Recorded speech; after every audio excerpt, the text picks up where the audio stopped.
ওই কানার ঘরে কানারা যারা দেখে না, আল্লাহ বলেছে যারা আমাকে দুনিয়াতে দেখলো না ওরা আখিরাতে আমাকে দেখবে। এই কথাটা কিন্তু ঠিক না। এই যে কানা বলা, কানার দল বলা, এটা কিন্তু অসুন্দর একটা কথা হইয়া যায়। আপনি আমাকে কানা বলেন, আমি আপনাকে লেহরা কই, আপনি আমারে আরেকটা কইবেন, আমি আপনারে আরেকটা কই, তাতে কি হইব? এটা দুষাদুষি হবে। দুষাদুষির মধ্যে কোনো প্রেম আছে, কোনো মহব্বত আছে না? কিছু পাওয়া যাবে? কিছুই পাওয়া যাবে না। এই জন্য আজকে দরবারটা হলো উলিয়া উলিয়ার দরবার। এদিকে বেশি লক্ষ্য আমাদের দিতে হবে। কানার দলে দেখেন, আমি বলছিলাম কই এটা আমাকে কইেন না আপনি। আমি একটা কথা কমু, 40 বছর যাবৎ গান গাই, আমি কোনোদিন কারো গিবত করে গান গাইনি। এর শরীয়ত হোক আর মারফত হোক, তবে একটা কথা বলি চন্দ্রা, সন্ত্রাস কোনো দলের না। ওর শরীয়ত নাই, ওর মারফত নাই। জঙ্গি ওরা কোনো শরীয়ত নাই, ওর মারফত নাই। মুনাফিকের শরীয়ত নাই, মারফত নাই। ফাসিকের শরীয়ত নাই, মারফত নাই। তুমি দেখেছো আমি এশার নামাজের ঘরের মধ্যে এশার নামাজ পড়ে তারপর মঞ্চে এসেছি, তাহলে আমি আলেমদেরকে মন্দ বলবো কে? তুমি না বলছো সুন্নি আলেম, সুন্নি আলেম নাই কয় কি? আমার বাবা মুইনুদ্দিন আল মাঝভান্ডারি ওয়ার্ল্ডের তিনি সুন্নিদের প্রেসিডেন্ট ছিল, তার রুহানিয়াত সন্তান আমি সুন্নিদের আলেমদেরকে আমি তাদের পায়ের জুতা দিয়ে আমার এই মাথার তাজ বানাবো, কিন্তু জঙ্গির কোনো দল নাই, ফাসিকের কোনো দল নাই। হ্যাঁ, লা ইলাহা ইল্লাল্লাহ মুহাম্মাদুর রাসূলুল্লাহ, এইটা না, এটা তো আমার শরীয়তের কালেমা। আপনার মারফতের একটা কালেমা আছে, ওই কালেমা যদি কেউ পড়তে পারে সে বিনা হিসাবে জান্নাতে প্রবেশ করবে। কিন্তু হীরা কাঞ্চন মণি মুক্তা পাইতে হইলে তুমি যে বাবু বাজারের গোড়ার মধ্যে একটা মার্কেট আছে তাঁতি বাজার, গিয়া দেখো টনকে টন স্বর্ণ বিক্রি হচ্ছে। এটা তাঁতি বাজারে গেলে পাওয়া যায়, এটা সোজা গেলে পাওয়া যায় না। সোজা রাস্তায় কোনো স্বর্ণের দোকান নাই, সব কি তাঁতি বাজারেই আছে? এটা কয় কি? কথার কোনো মিল আছে? কি বুঝাইতে চান আপনি? সোজা রাস্তায় গেলেও তো আপনি সোজা রাস্তায় যাবেন, দেখবেন স্বর্ণকারের দোকানের কোনো অভাব নাই। সেখানে স্বর্ণও পাওয়া যায়, হীরাও পাওয়া যায়, মানিকও পাওয়া যায়, রতন পাওয়া যায়, সবই পাওয়া যায়। তবে গন্তব্যটা ঠিক রাখতে হবে। যদি ধন্যবাদ। আজকে দরবার থেকে পালা দিয়েছেন এলমে শরিয়াত, এলমে মারফত। এলমে শরিয়তের ভূমিকায় রেখেছেন আমি চন্দ্রা, আমাকে এলমে মারফতের ভূমিকায় রেখেছেন আমার বাবাজি লতিফ সরকার। শরিয়ত, মারফত, হাকিকত, তরিকত, চারটা পথই আমার আল্লাহ রসুলের পথ। চারটা পথই ভালো, যার ঠিক আছে খাসিলত। যার খাসিলত ভালো না তার জন্য কোনো তরিকাই ভালো না। আমি শরিয়ত বলি, মারফত বলি, তরিকত বলি, হাকিকত বলি, আমার খাসিলত ভালো না হলে আমার জন্য কোনো তরিকাই ঠিক হবে না, ভালো না। এই জন্য সবার আগে ঠিক রাখতে হবে তার খাসিলত। সেই শরিয়তের ভূমিকায় আমাকে রেখেছেন। শরিয়ত আমার আল্লাহ, আল্লাহ হতে আমার হুজুর পাক সাল্লাল্লাহু আলাইহি ওয়াসাল্লাম, আমার নূর নবীজি, তিনি পূর্ণ শরিয়ত নিয়ে ধরাধামে এসেছেন। পূর্ণ শরিয়ত ইসলাম আমাদের মাঝে বিকশিত করে দিয়েছেন। সেই শরিয়ত নিয়ে আজকে আমি চন্দ্রা গান করব। নামাজ, রোজা, হজ, যাকাত, কালেমা, এটা হলো আমার শরীয়তের পঞ্চ বেনা। হালাল, হারাম, মাকরুহ, মুবাহ, ফরজ, ওয়াজিব, সুন্নাত, নফল, এ হলো আমার শরীয়তের অষ্ট সরা। আমার শরীয়তের মধ্যে ছোটকে স্নেহ করা, বড়কে সম্মান করা, পিতামাতার খেদমত করা, সমাজের সঙ্গে তাল মিলিয়ে চলা, পীর ধরা, মুরিদ হওয়া, যাহা কিছু দেখা যায় তাহাই শরীয়ত। যা কিছু আছে সব শরীয়ত। মারফত বলতে আমি কোনো কিছু খুঁজে পাই না। যদি মারফত থাকে, মারফত বিষয়াদি শুনে থাকি মারফত গোপন, আসলে গোপনটা কি এটা আজকে লতিফ সরকারের মুখে আমরা জানতে পারবো। মারফত কি, মারফত বিষয় কি, এটা আজকে লতিফ সরকার বলবেন, তার মুখে আমরা শুনে নেব। তার আগে আমার পালা অনুযায়ী আগে একটি গান রাখছি আমার শরীয়তের ভাব।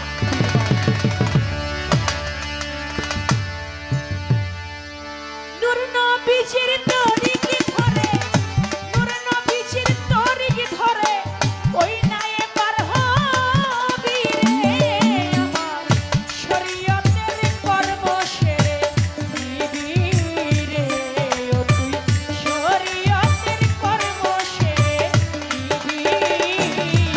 ওরে নূর নবীজির তরিকে ধরে, নূর নবীজির তরিকে ধরে, মারি মার হবি রে,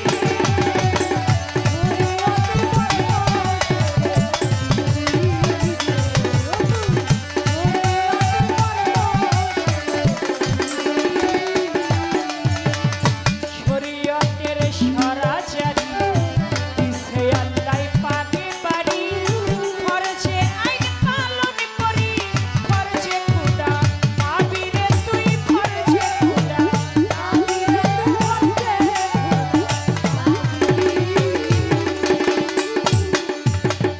শরীয়তের সরাচারি দিছে মাওলা পাকে বাড়ি, ফরজে আইন পালন করি, ফরজে খোদা পাবি রে মন, ফরজে খোদা পাবি।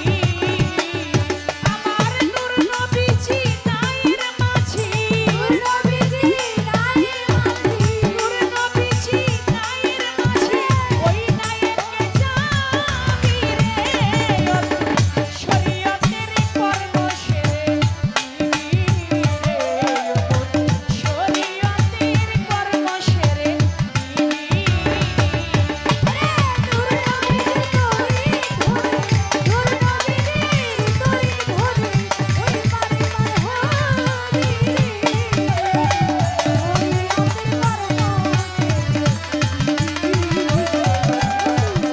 ওই মারি মার হবি রে, কালে মায়ের কিনের ঘরে পঞ্চবেলা আদায় করে, পঞ্চবেলার কর্ম সেরে জিকিরে মন দিবি রে তুই, জিকিরে দিবি রে তুই, জিকিরে। কালে মায়ের কিনের ঘরে পঞ্চবেলা আদায় করে, পঞ্চবেলার কর্ম সেরে জিকিরে মন দিবি রে তুই, জিকিরে মন দিবি। ও তোর পাঁচ আন পাঁচ নবী এসবাত, পাঁচ আন পাঁচ নবী এসবাত, জিকির জনি খুবি রে, ও তুই শরীয়তের কর্ম সেরে নিবি রে, ও তুই শরীয়তের কর্ম সেরে নিবি। ওরে নূর নবীজির তরিকে ধরে, নূর নবীজির তরিকে ধরে, ওই মার মার হবি রে,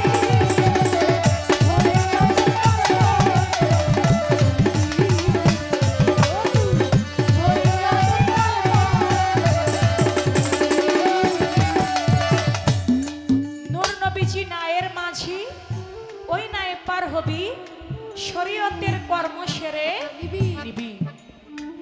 শরীয়তের সরাচারি দিছে আল্লাহ পাক বাড়ি, ফরজে আইন পালন করি, ফরজে খোদা পাবি। তো নূর নবীজি নায়ের মাঝি, ওই নায়ে পার হবি, শরীয়তের কর্ম সেরে নিবি। কালেমা একিনের ঘরে পাঞ্চেগানা আদায় করে, পঞ্চবেনার কর্ম সেরে জিকিরে মন দিবি। পাঁচ আনফাস নফি এসবাত, জিকির জলি খুপি, শরীয়তের কর্ম সেরে নিবি। শরীয়তের কর্ম ছাড়া যদি কেউ মারফত করে, তার কোনো আবাদত হবে না। শরীয়তের কর্ম ছাড়া যে মারফত করে সে হয়ে যায় মুনাফিক। এজন্য শরীয়তের কর্ম করতে হবে, শরীয়তের কর্ম করে তারপরে আপনার মারফত করেন, তাতে কোনো অসুবিধা নাই। আমার আল্লাহর নবী দুটি দাগ দিলেন মাটির মধ্যে। সাহাবারা জিজ্ঞেস করতেছে, ইয়া রাসূলুল্লাহ, একটা দাগ দিলেন সোজা, আরেকটি দাগ দিলেন একটু আঁকা বাঁকা, এই সোজা দাগটা কি আর আঁকা বাঁকা দাগটা কি? আমার দয়াল নবী বললেন, সোজা দাগটা হচ্ছে শরীয়তের রাস্তা, যে রাস্তা দিয়ে হেঁটে গেলে আল্লাহকে অতি সহজেই লাভ করা যায়। আর আঁকা বাঁকা যে রাস্তাটা দেখছো, এটা হলো মারফতের রাস্তা, যে রাস্তাটা একটু কঠিন, যেটা অতিক্রম করে আল্লাহকে পাইতে হয়। মানুষ যেটা সহজ এটাই তো করতে চায় না, কঠিনটা তো আরো অনেক পরের কথা। তাই আমরা শরীয়তের রাস্তাটা হলো সোজা রাস্তা, যে রাস্তা দিয়ে হেঁটে গেলে আমার আল্লাহকে অতি সহজেই লাভ করা যায়। শরীয়ত কি? শরীয়ত আখুয়ালি, শরীয়ত হলো মুখের জবান। আমার আল্লাহ নবী বললেন, তোমাদের দেহের দুইটা বস্তু আমার কাছে তোমরা জমা রাখো, আমি তোমাদের জান্নাতের গ্যারান্টি দিলাম। সাহাবাগণ জিজ্ঞেস করে, ইয়া রাসূলুল্লাহ, আমাদের দেহের কোন দুইটা জিনিস আপনার কাছে জমা রাখলে আমরা বিনা হিসেবে জান্নাতে যাব? বলে, একটি হচ্ছে তোমার মুখের জবান, আর আরেকটি হচ্ছে তোমার লজ্জা স্থান। একটি তোমার মুখের জবান, আরেকটি তোমার লজ্জা স্থান। এই দুটি জিনিস যদি আমার কাছে জমা রাখো, হেফাজত রাখো, আমি তোমাদের জান্নাতের গ্যারান্টি দিলাম। তাই শরীয়ত হলো মুখের জবান, এই জবানটাকে শক্ত রাখতে হবে, এই জবানটা মিথ্যা করা যাবে না। তাই আমার শরীয়ত থেকে প্রথম আসন, আমি অল্প করে দরবার থেকে বলেছেন, একটা প্রশ্ন হবে, কথা কম হবে, একটা করে দরবারি গান হবে। চেষ্টা করব সেভাবেই রাখার জন্য। যেহেতু একটা প্রশ্ন, আমি চেষ্টা করছি আপনার কাছে একটা প্রশ্ন রাখার জন্য। আপনি বলবেন, আগে মারফতটা একটু বুঝে নেই। আমার যিনি আজকের এই দরবারের বর্তমান গদিনিশীন, তিনি বললেন যে প্রথমের যে প্রশ্ন ওইখান থেকে না, আপনারা একটু, যেহেতু রাত্র বেশি, একটু ঊর্ধ্ব দিকে প্রশ্ন করবেন। তাই আপনার কাছে আমি একটু জানবো, এমন একজন দুনিয়ার বুকে এমন একজন ভক্ত তার গুরুর বাড়ি গেলেন, জয়া বলতেছে, দয়াল, ও দয়াল। বলে, কি? বলে, দয়াল, আমি মারফত দেখতে চাই। বলে, মারফত দেখতে চাও? মারফত কি দেখানো যায়? বলে, মারফত যদি দেখানো না চাই, তাহলে মারফত করে আমাদের লাভটা কি? আমি মারফত দেখতে চাই। বলে, ঠিক আছে, আগামী সপ্তাহে তুমি দেখতে পারবা। বলে, কিভাবে? বলে, আমি যেদিন থাকবো না, সেদিন একজন ব্যক্তি আমার জানাজা দিতে আসবে, আর তুমি তার কাছে গিয়ে জিজ্ঞেস করবে মারফত কি, সেই তোমাকে মারফত দেখাবে এবং জবাব করবে। তখন তিনি চলে গেল। চলে যাবার পরে আগামী সপ্তাহে সে তো মারা গেল, সেই মারফতের ফকির মারা গেল। মারা যাবার পরে তিনি গেল, যাবার পরে তিনি সেইখানে মারফত দেখতে পাইল। আপনি বলবেন, সেই মারফতের ফকিরটা কে ছিল? তার নাম ছিল কি? তার ভক্তকে যে মারফত দেখাইলো, সেই ভক্তের নাম ছিল কি? কি মারফত সেদিন তিনি দেখাইছিল? সেই দেখতে ছিল কেমন? সেই মারফতটা দেখতে ছিল কেমন? সেই মারফতের রং ছিল কি? সেই মারফতের পোশাকটা ছিল কি?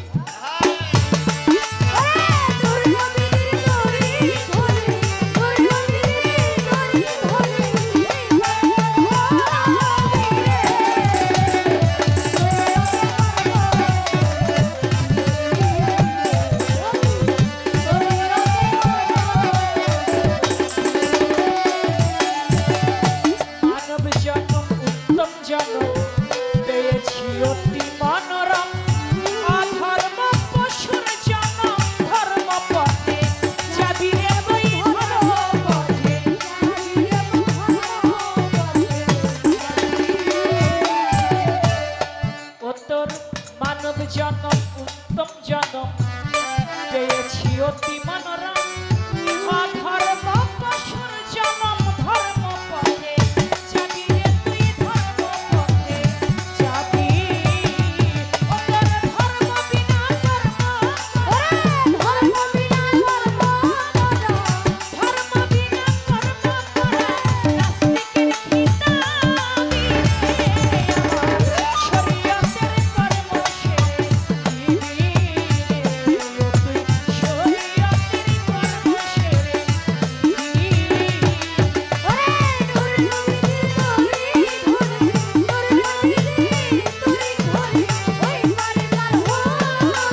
মারফত পালা কথা কম গান বেশি, হ্যাঁ তা না হইলে হয়ে যাব দোষী।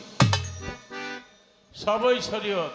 হ্যাঁ এই মাইক পেনে তো জোরে কথা বলো না ভাই। রাস্তা শরীয়ত, হাইটা যাবার তরিকত, হ্যাঁ উদ্দেশ্য হাকিকত। হ্যাঁ গন্তব্যে পৌঁছানো মারফত। আমার ওস্তাদের ধরুন না ভালো, আমার ওস্তাদের গানটা আমি প্রায় আজ থেকে 25-30 বছর আগে গাইতাম। হ্যাঁ অনেক দিন পর তোমার মুখে শুনলাম, ধন্যবাদ। এই ছেলে বসো তুমি। গন্তব্যে যাওয়া এটা হলো মারফত। গাছের গোড়া শরীয়ত, ডাল তরিকত, ফুল ফুটেছে হাকিকত, ফল ধরেছে মারফত। হ্যাঁ চামড়া শরীয়ত, রক্ত তরিকত, রগের ভিতরে রক্ত চলে হাকিকত। যেই লতিফ সরকার, চন্দ্র সরকার গান গায় এটি মারফত। আরে সব শরীয়ত। সোজা রাস্তা, একটা লাঠি দিয়ে ডাক দিল নবী, হ্যাঁ সোজা দাগ, এটা শরীয়ত। বাঁকা দাগটা হইল মারফত মারফত। গাড়ি যখন 80 কিলোমিটার বেগে, 100 কিলোমিটার বেগে মেন রোডে চলে, কি দেখা যায়? হ্যাঁ গাছ গাছালি, রোড বাদ, এই তো। কাজে সোজা রাস্তায় দৌড়িও না, ভিতরে ঢুকলেই দেখবা স্বর্ণের দোকান, হীরার দোকান, মানিকের দোকান। কিছু কিছু লোক আছে, ওরা খালি সোজা রাস্তায় দৌড়ায়। আমার কাছে প্রশ্ন করেছে মারফত কি জিনিস। ভক্ত বলছিল মারফত কি জিনিস। হ্যাঁ গুরু বলছিল আমি যেদিন পৃথিবীতে থাকবো না, আমার জানাজা যে পড়াবে তুমি তার কাছ থেকে মারফত দেখে নিও। হ্যাঁ গুরুটা ছিল বড় পীর আব্দুল কাদের জিলানী, ভক্তের নাম ছিল আব্দুল্লাহ। পোশাকটা কি ছিল? বড় পীর যখন ওফাত বরণ করলেন, আর সেখানে বড় পীরের জানাজা করতে এসেছিল কালো কাপড় পরিধানে একটা লোক। যখন জানাজা পরে চলে যায়, ওই লোক বলেছিল আপনি একটু দাঁড়ান। বড় পীর বলেছে বড় পীরের জানাজা যে করবে তার কাছ থেকে মারফত দেখার জন্য আমি আপনার কাছে মারফত দেখতে চাই। অনেক দূরে গিয়া যখন বললেন মারফত দেখতে চাও, বলে হ। তখন মুখের কাপড়টা একটু সরাইলেন, চায় দেখে বড় পীর নিজেই নিজের জানাজা দিয়া চলে যায়। সুবহানাল্লাহ একবার সুবহানাল্লাহ বলবেন না? সুবহানাল্লাহ নিজের জানাজা নিজেই দেয়। হ্যাঁ মানুষের দুইটা দেহ, একটা জিসমানি একটা ইসমানি। জিসমানি হইল মাটির দেহ, ইসমানি হইল নূরের দেহ।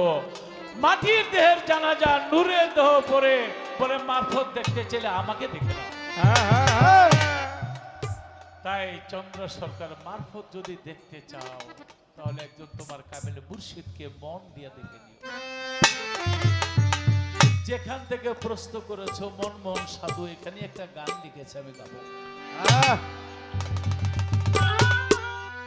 জাগ্রত জীবন্ত প্রত্যক্ষ প্রকৃত, জেগে আছে প্রত্যক্ষ দেখিতেছি। জাগ্রত জীবন্ত প্রত্যক্ষ প্রকৃত, মাখন নুরি ভিন্ন কই মাখামাখি।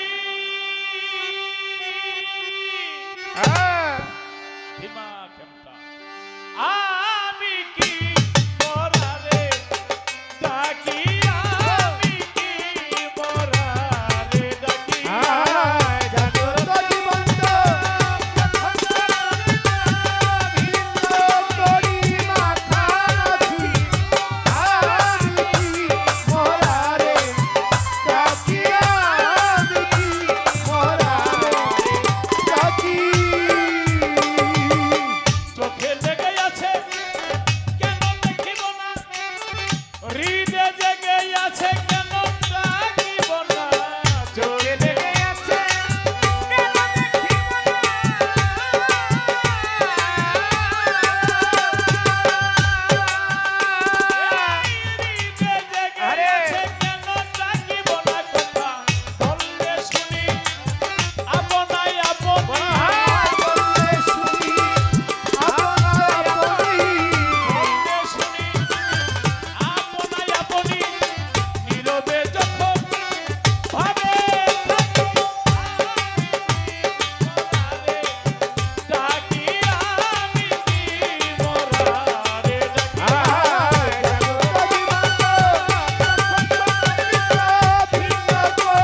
মারফত গাবেন, কিন্তু স্তরটা একটু উপরে, আমি সেখান থেকে গান নিয়েছি। যারে পেয়ে আমি আমি তুমি জানো,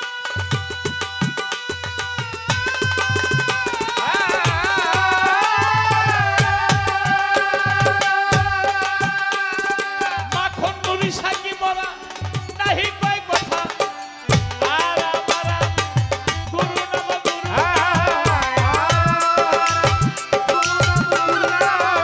আর আমারা সুরেশ্বরী নাম সুরেশ্বরী, হৃদে জপে নাম হৃদে থাকি আমি কি মরারে ডাকি, আমি কি মরারে ডাকি।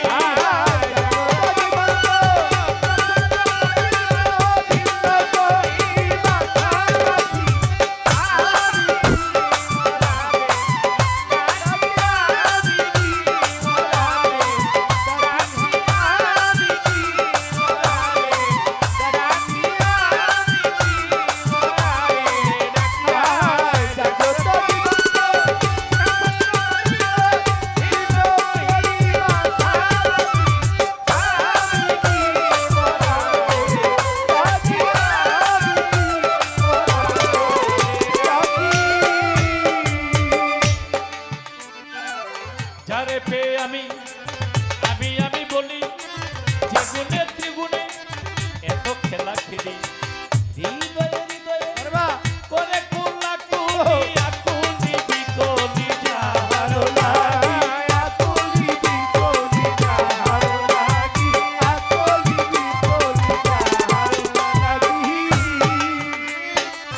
শ্যাম রসিক রসিক ত্রিভঙ্গ ভুবন জুড়িয়া তাহারি অঙ্গ রসময়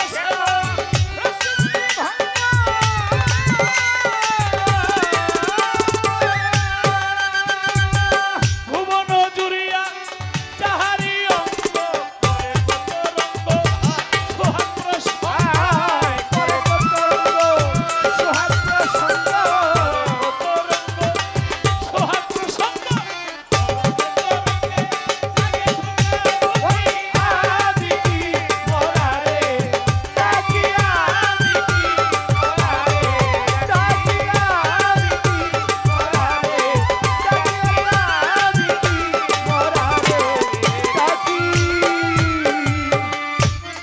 মনমোহ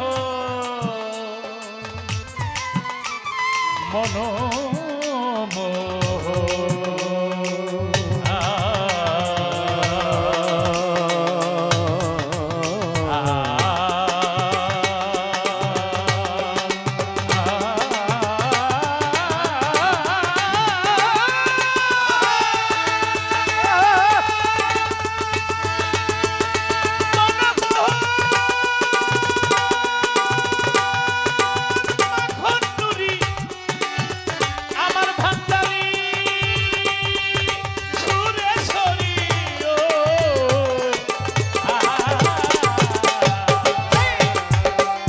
মনমোহনারে পাইয়া পাইয়া মন প্রাণ দিয়া করিয়া ভাঙিয়া, মন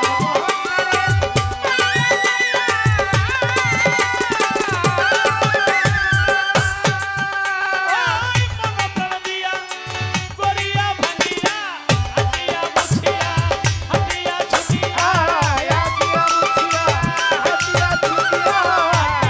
মুছিয়া হাতিয়া ছুটিয়া বসে রয়েছে বুঝিয়ে আঁখি, আমি কি মরারে ডাকি, আমি কি মরারে ডাকি, আমি কি মরারে ডাকি, আমি কি মরারে ডাকি। এই চন্দ্র সরকার মারফত দেখতে হইলে ওই কানাগো দলে যাওয়া যাবে না। আমার মাখন নুরি যদি মরেই যাইতো, তাহলে মরা মানুষের কবরে জেতা মানুষ কোনোদিন আসে না। জাগ্রত জীবন্ত প্রত্যক্ষ প্রকৃত ভিন্ন কই মাখামাখি, আমি কি মরারে নাকি? যে বলে সে বলুক মরা মরা মরা, শূন্য শূন্য শূন্য ধরা ধরা, আমি বলি তারে ধরা ধরা ধরা, ধরা ধরি করি নয়ন নিরক্ষী, আমি কি মরারে নাকি? হায় হায় চোখে লেগে আছে কেন দেখিব না, হৃদয়ে জেগে আছে কেন ডাকিব না, কথা বললেই শুনি আপনা আপনি, নীরবে যখন সেই ভাবে থাকি। যারে পে আমি আমি তুমি চেতা সে কি মনে কবু নাহি কয় কথা, আরাম আরাম গুরু নাম হৃদয়ে জপে নাম হৃদয়ে থাকি আমি কি মনে ডাকি। যারে পে আমি আমি আমি বলি যে গুণে ত্রিগুণে এত খেলা খেলি, হৃদয়ে হৃদয়ে করে কোলা কুলি আকুলি বিকলি চাহারো লাগি আমি কি বলে ডাকি। রসময় সম রসিক ত্রিভঙ্গ ভুবন জুড়িয়া যাহারি অঙ্গ করে কত রঙ্গ, সোহাগ প্রসঙ্গ তরঙ্গে তরঙ্গে লাগে ঝুঁকা ঝুঁকি আমি কি মনে ডাকি। সাধক মনমোহন তারে পাইয়া পাইয়া মন প্রাণ দিয়া গড়িয়া ভাঙিয়া আঁকিয়া মুছিয়া হাতিয়া ছুটিয়া বসিয়া রয়েছে মুদিয়া কি আমি কি মনে ডাকি।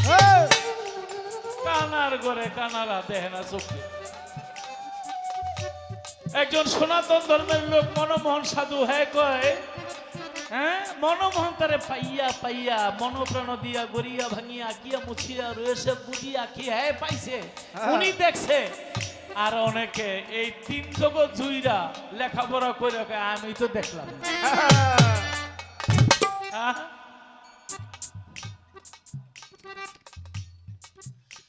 এক চোরাই 40 বছর কাফনের কাপড় চুরি করছে, কথাটা আইসা গেল। এক পিসাব তিনি চোরারের ডাইকা, উনি তো জানে তিনি আর পৃথিবীতে থাকবে না, বলে তুমি কাফনের কাপড় চুরি করো আমি জানি, আমার সেই কবরের মধ্যে গিয়া জামা কাপড় খুললা ল্যাংটা করে লজ্জা দিও না, আমি তোমার দামটা আগেই দিয়া গেলাম। চোরাই বউরে কয় পিসাবে কত বালা মানুষ, কাফনের কাপড়ের দাম আগেই দিয়া গেছে। এরপরের দিন পিসা বোঝা গেছে, বউ কয় দাম যেহেতু আগে দিচ্ছে কবরের মধ্যে আর যাইও না। কিন্তু চোরে শোনে না ধর্মের কাহিনী। ধর্মের কাহিনী। চোরাই বউরে কয় বউ আমার যাইতে কয় কারণ তোমার তো দাম আগেই দিয়া গেছে। কয় না পিসাবে আমার ঠকাই থুয়ে গেছে। কয় কেমনে? কয় হ্যাঁ দেশি কাপড়ের দাম দিছে, বিদেশি কাপড় দিয়া ভক্তরা মাটি দিছে এই দাম আমার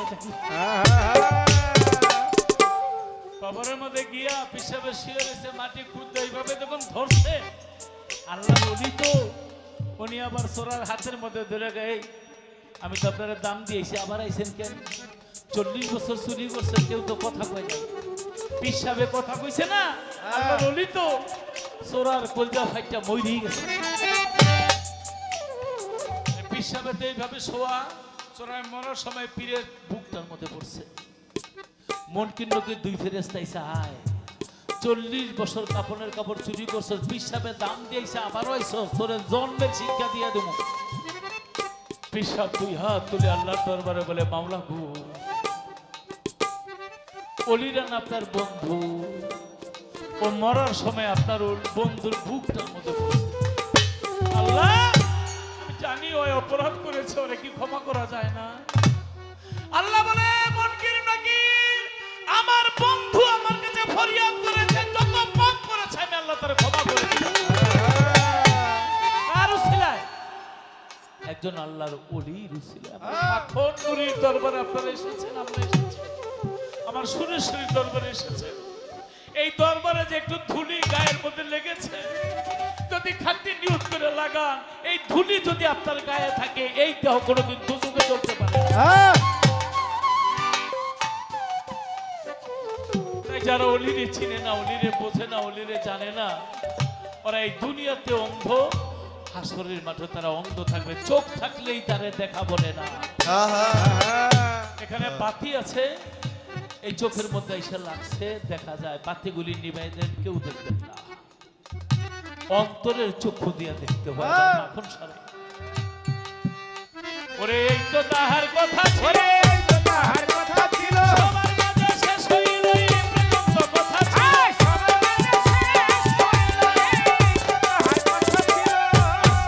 আজকে শরীয়ত মারফত গান, আয়না দেখার দোয়া কি, শোয়ার দোয়া কি, এগুলি না। শরীয়তের স্তম্ভ 5টি, কলেমা, নামাজ, রোজা, হজ, যাকাত। তোমার প্রথম কলেমা দিয়ে শুরু করলাম।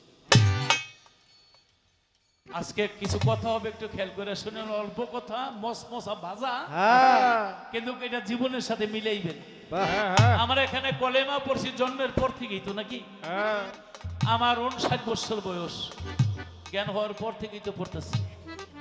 কিন্তু পবিত্র কোরআন সূরা ইব্রাহিমের 24 নম্বর আয়াতে বলছে এই কলেমার শিকড় 7 জমিনের নিচে বেষ্টিত, হ্যাঁ ইহার ডালপালা 7 আসমানের মধ্যে বিস্তৃত।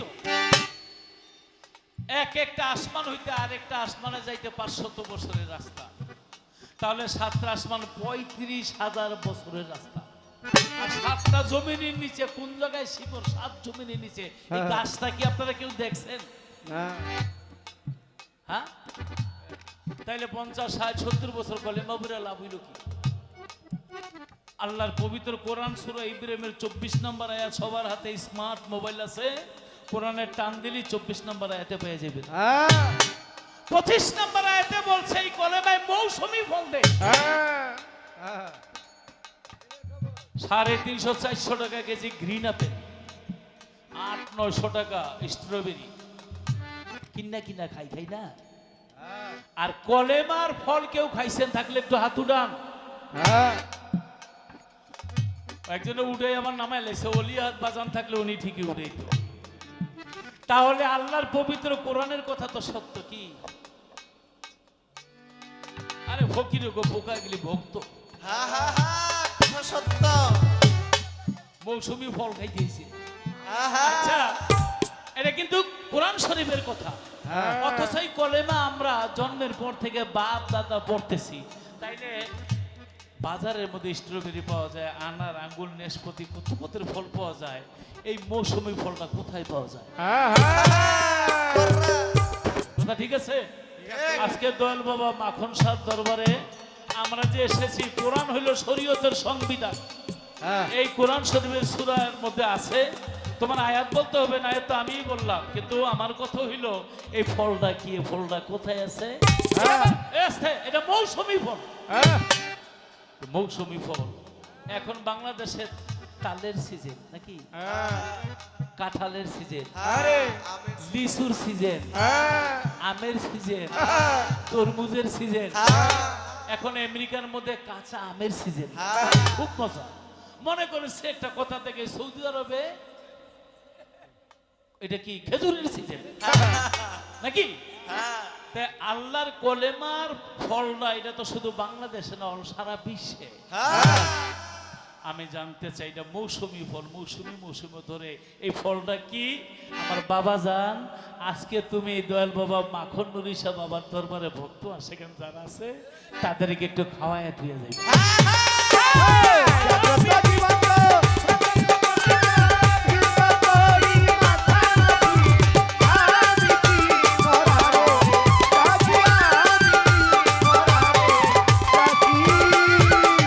মনমোহন দ্বারে পাইয়া পাইয়া মন প্রাণ দিয়া করিয়া ভাঙিয়া, মনমোহন দ্বারে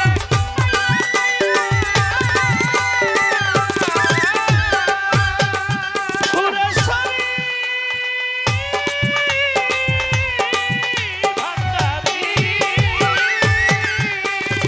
মনমোহন দ্বারে পাইয়া পাইয়া মন প্রাণ দিয়া করিয়া ভাঙিয়া, হাতিয়া ভাঙিয়া, হাতিয়া ছুটিয়া,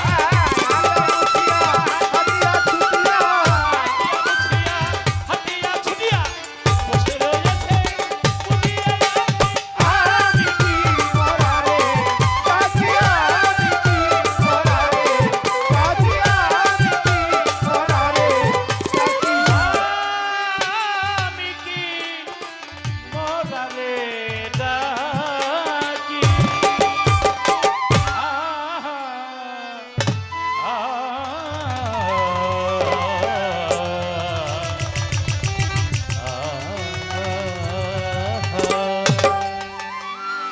এই আসরে কলেমা এমন আনকমন কিছু নামাজের কথা আমার বাবাজি সাধু, আমার মন সাধুর, হ্যাঁ, বজলু ভাই সাহেব, তিনি 200 টাকা দিয়ে দোয়া করেছে, তার প্রতি সালাম শ্রদ্ধা। আপনারা সবাই, সবার প্রতি সালাম। ওই যে মারফত দেখা যায় কই, হ্যাঁ নিজের জানাজা নিজেই করে, হ্যাঁ। এই জন্য গান আসলো আমি কি মরার এটা কি হ্যাঁ যে নিজের জানা নিজে করে তার মাজার আবার ভাঙ্গে কেমনে কিরে ভাই? ওই মাজারে হাত দেয় কেমনে? ওদের কত বড় সাহস! হ্যাঁ এখান থেকে একটা গান গাইতে হয় না? হ্যাঁ আল্লাহর ওলির মাজার ভাঙে কেন? ওদের ধইরা কোথায়? আমরা তো মারামারি করি না, মারামারি করি না, হ্যাঁ ওদের আইনের হাতে তুলে দেন। আমি জানি না যারা বাউল ধর্ম করে হ্যাঁ কোনদিন শুনছেন হিরুন ব্যবসা করে? যারা বাউল ধর্ম করে শুনছেন রাজপথে কোনো লাশ ফলাইছে?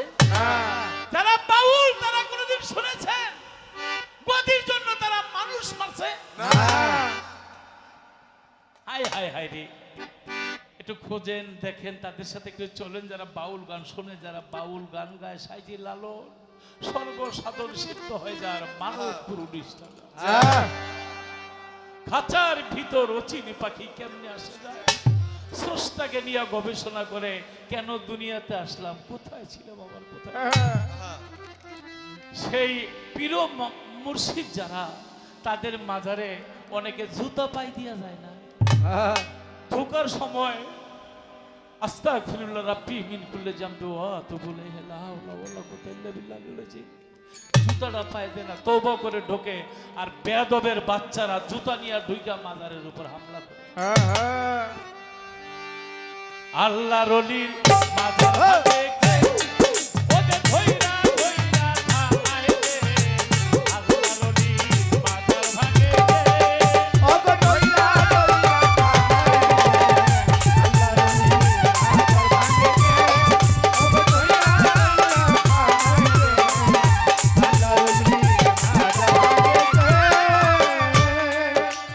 মাজার কার আছে?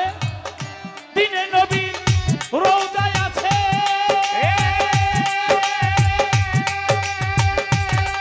ওরে আবু বকরের মাজার আছে, দিনে নবীর রওজায় আছে।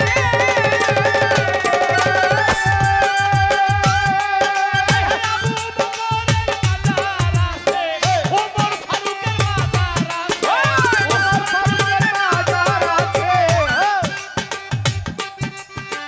ওসমান গনির মাজার আছে, খাজা বাবার মাজার আছে, মাওলানা আলীর মাজার আছে, ভান্ডারীর মাজার আছে, সুরেশ্বরীর মাজার আছে, মাখননুরীর মাজার আছে, সাহালী বাবার মাজার আছে, লেঙ্গা বাবার মাজার আছে, মনীষারও মাজার আছে, কান্দুসারও মাজার আছে, সুরেশ্বরীর মাজার আছে, চক্ষুটা খুইলা দেখি আল্লাহর ওলির মাজার ভাঙে কে? এই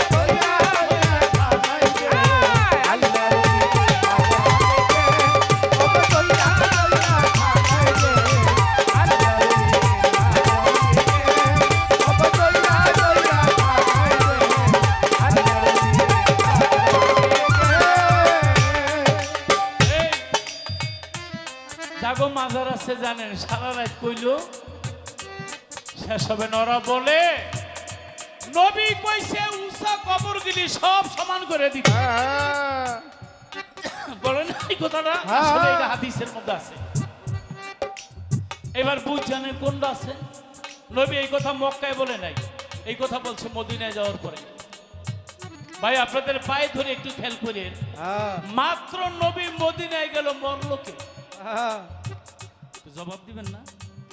এই যে উঁচা কবর সমান করে দিতে বললো, মাত্র তো নবী মদিনায় গিয়ে এই আইনটা জারি করলো, তাহলে মাজার দাগ সমান করে দিতে বললো কার? এগুলি হইল নবী যাওয়ার আগে মুশরিক কাফেরদের যে মাজারগুলি, এই কাফেরদের মাজারগুলি ভাঙতে, ওই মাজারের মধ্যে ওই কবরের মধ্যে যাইতে নিষেধ করেছে। যদি নবী মাজারই ভাঙতে করতো তাহলে নবী রোজা আছে কেন? আবু বকর সিদ্দিকের রোজা আছে কেন? ওসমান গনির রোজা আছে কেন? ওমর ফারুকের রোজা আছে কেন? মাওলানা আলীর রোজা আছে কেন?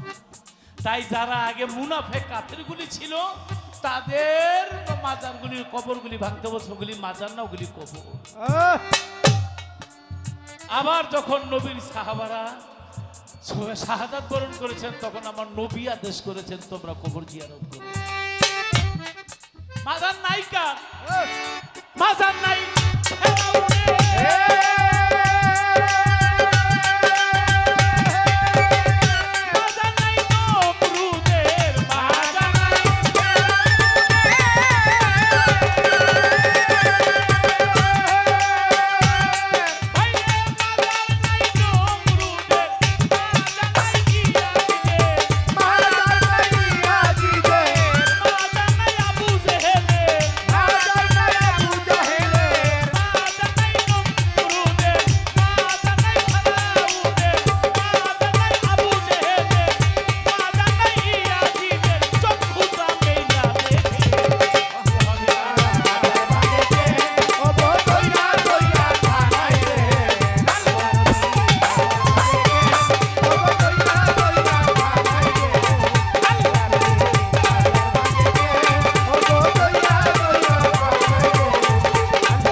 বাজার ভাঙে কে?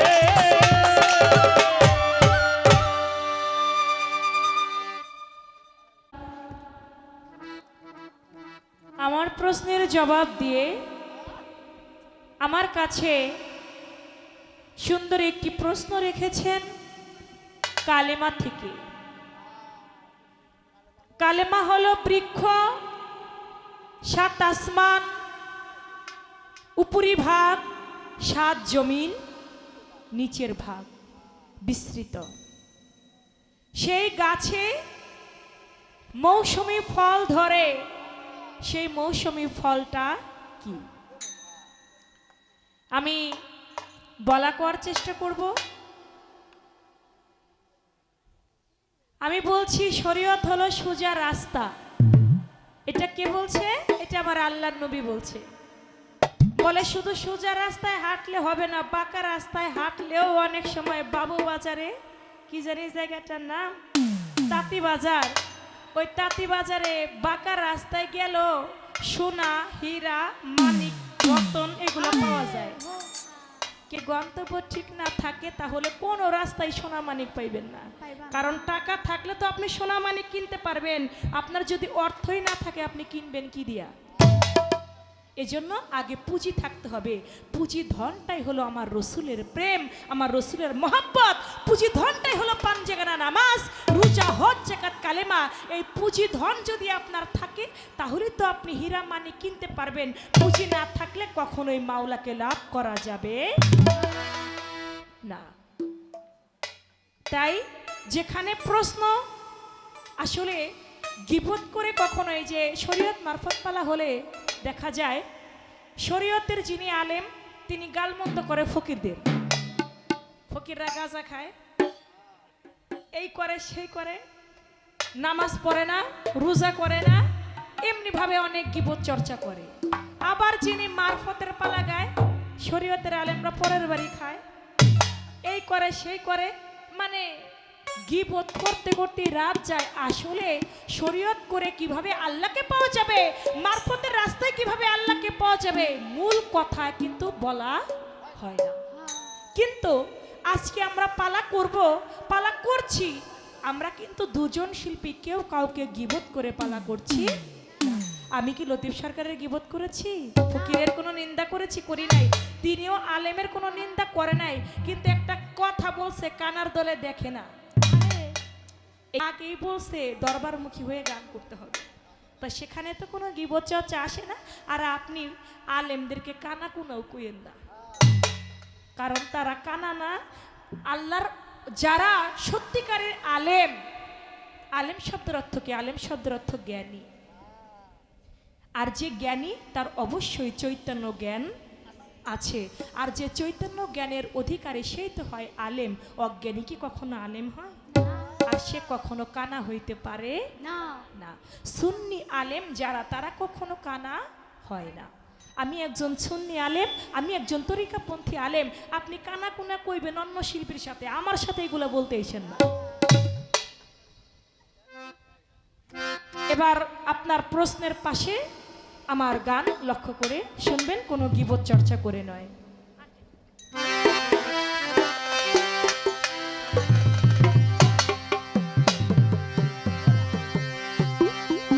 ওই নামেতে এত মধু,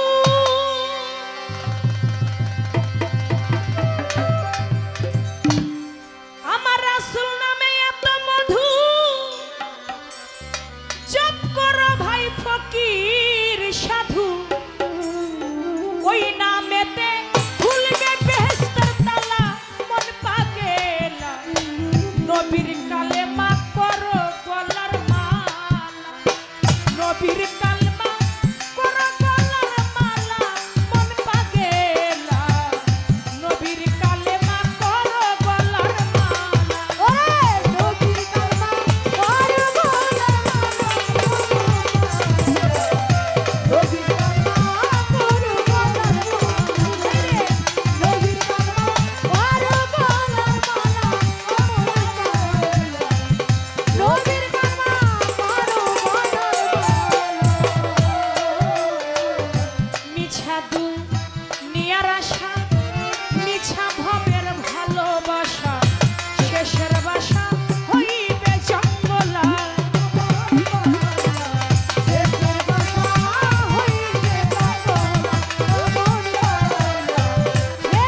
করো গলার মালা।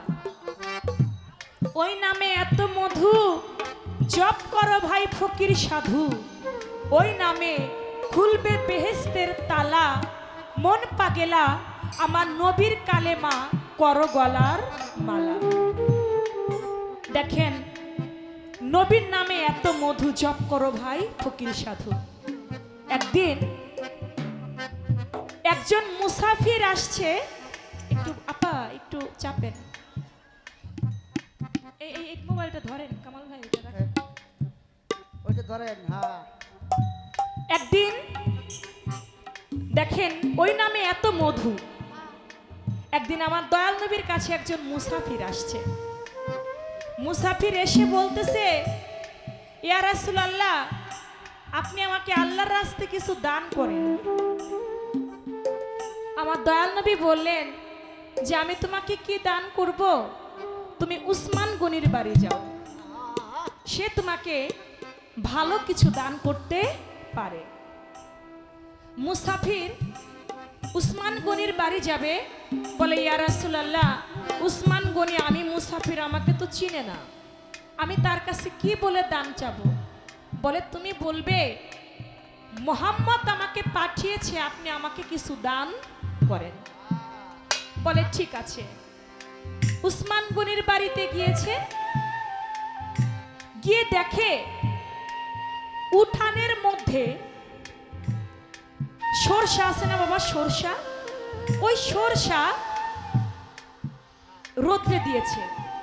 ওই সরষা উঠাইতেছে, কিছু সরষা মাটিতে যে ফাটা, ওই ফাটার মধ্যে দিয়ে কিছু সরষা ঢুকে গেছে। তো উসমান গনি করছে কি, ছন দিয়া ওই ছোট ছোট ওই সরষা মাটির ফাঁকা দিয়ে যে গেছে, ওইটারে একটা একটা করে উঠাইতেছে। এখন মুসাফির মনে মনে চিন্তা করে, এই লোকটা একটা দুইটা সরষা গেছে মাটির ফাঁকার ভিতরে, আমি যদি তার কাছে গিয়া কই আপনি আমারে আল্লাহর রাস্তায় কিছু দান করেন, আমারে মোহাম্মদ পাঠাইছে, এত কৃপণ লোক তো আমাকে কোনোদিনও কিছু দান করবে না। তিনি চলে গেল আমার দয়াল নবীর কাছে, গিয়ে বলল, ইয়া রাসূলুল্লাহ, আপনি আমাকে কার কাছে পাঠাইছেন? বলে কেন, উসমান গনির কাছে। বলে সে তো অনেক বড় কৃপণ, ছোট বাজায়। বলে কৃপণ মানে? বলে হ্যাঁ, মাটির ভিতর দিয়া দুই একটা সরষা দিচ্ছে রোদ্রে, তার মধ্যে দুই একটা সরষা মাটির ফাটা দিয়ে চলে গেছে, ওইটা থেকে সোম দিয়ে একটা দুইটা সরষা উঠাইতেছে। এত বড় কৃপণের কাছে আমি যদি কিছু চাই, সে কি আমারে দিবে? বলে তুমি কি চাও, সে তোমাকে দিতেও পারে, তুমি চাও গিয়া। এইবার গেছে, যাইয়া দেখে দাসী, বাড়িতে যে দাসী কাজ করে, ওই দাসীতে থালা থালা বাসন মাজতেছে। উসমান গনি গিয়া বলতেছে, এই দাসী,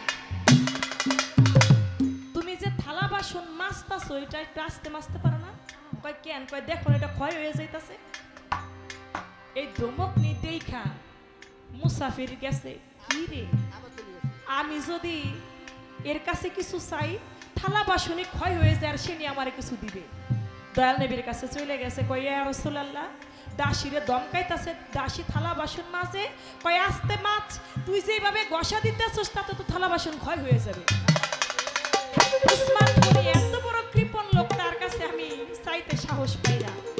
বলে তুমি যাও, তুমি গিয়া তার কাছে আল্লাহর রাস্তায় কিছু চাও, সে তোমাকে দিতে পারে। আবার গেছে, গিয়া দেখে তুলা আছে না বাবা, তুলা, ওই তুলা রোদ্রে দিছে, তার মধ্যে দুই একটা তুলা বাতাসে উইরা যাইতাছে। উসমান গনি করছে ওই তুলার পিছনে দৌড়াইতাছে, দৌড়াই দৌড়াই ওই তুলা ধরবে, তুলা ধইরাই না, আবার তিনি তার রোদ্রে আবার তিনি দিবে।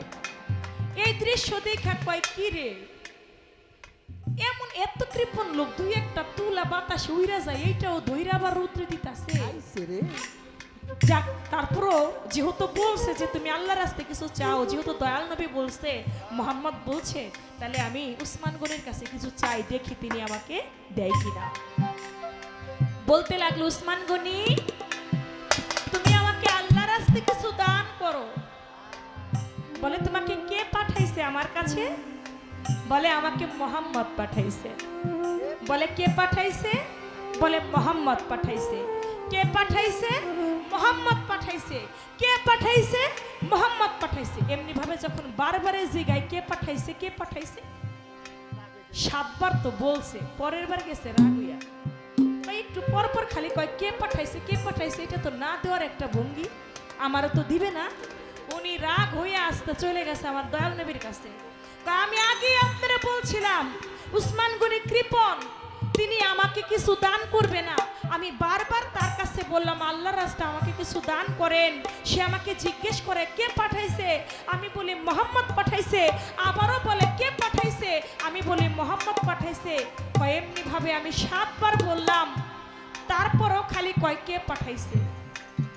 আমাকে আমি আর দেরি করি নাই, কে পাঠাইছে শুনে আমি আসতে চলে আসছি। আমি বুঝতে পারছি সে আমাকে কিছু দান করবে না। আরে এইদিকে উসমান গনি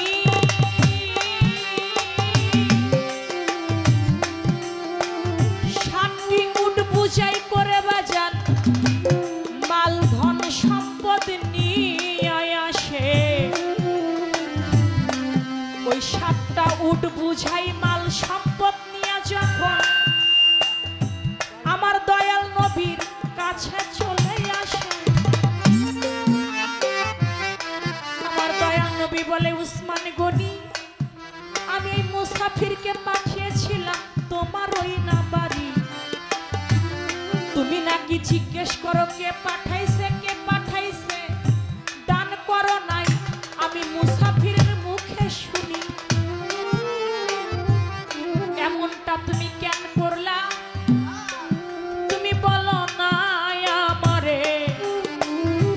বলে ইয়া রাসূলুল্লাহ কি বলবো আমি আপনারও না ধারে।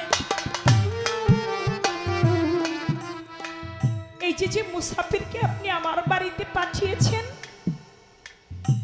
আমি যখন জিজ্ঞেস করলাম তোমাকে কে পাঠিয়েছে, এই মুসাফির বারবার বলতেছিল আমাকে মোহাম্মদ পাঠাইছে। আবারও যখন জিজ্ঞেস করি কে পাঠাইছে, মুসাফির বলে মোহাম্মদ পাঠাইছে। আপনি বিশ্বাস করবেন না, এই মুসাফিরের মুখে আপনার নাম আমি যতবার শুনি ততবারই আমার কাছে মধুর মতো লাগে। মোহাম্মদ নাম যতই শুনি ততই মধুর লাগে, নামে এত মধু থাকে কে জানি তো আগে। মোহাম্মদ নাম যতই জপি ততই মধুর লাগে, নামে এত মধু লাগে কে জানি তো আগে।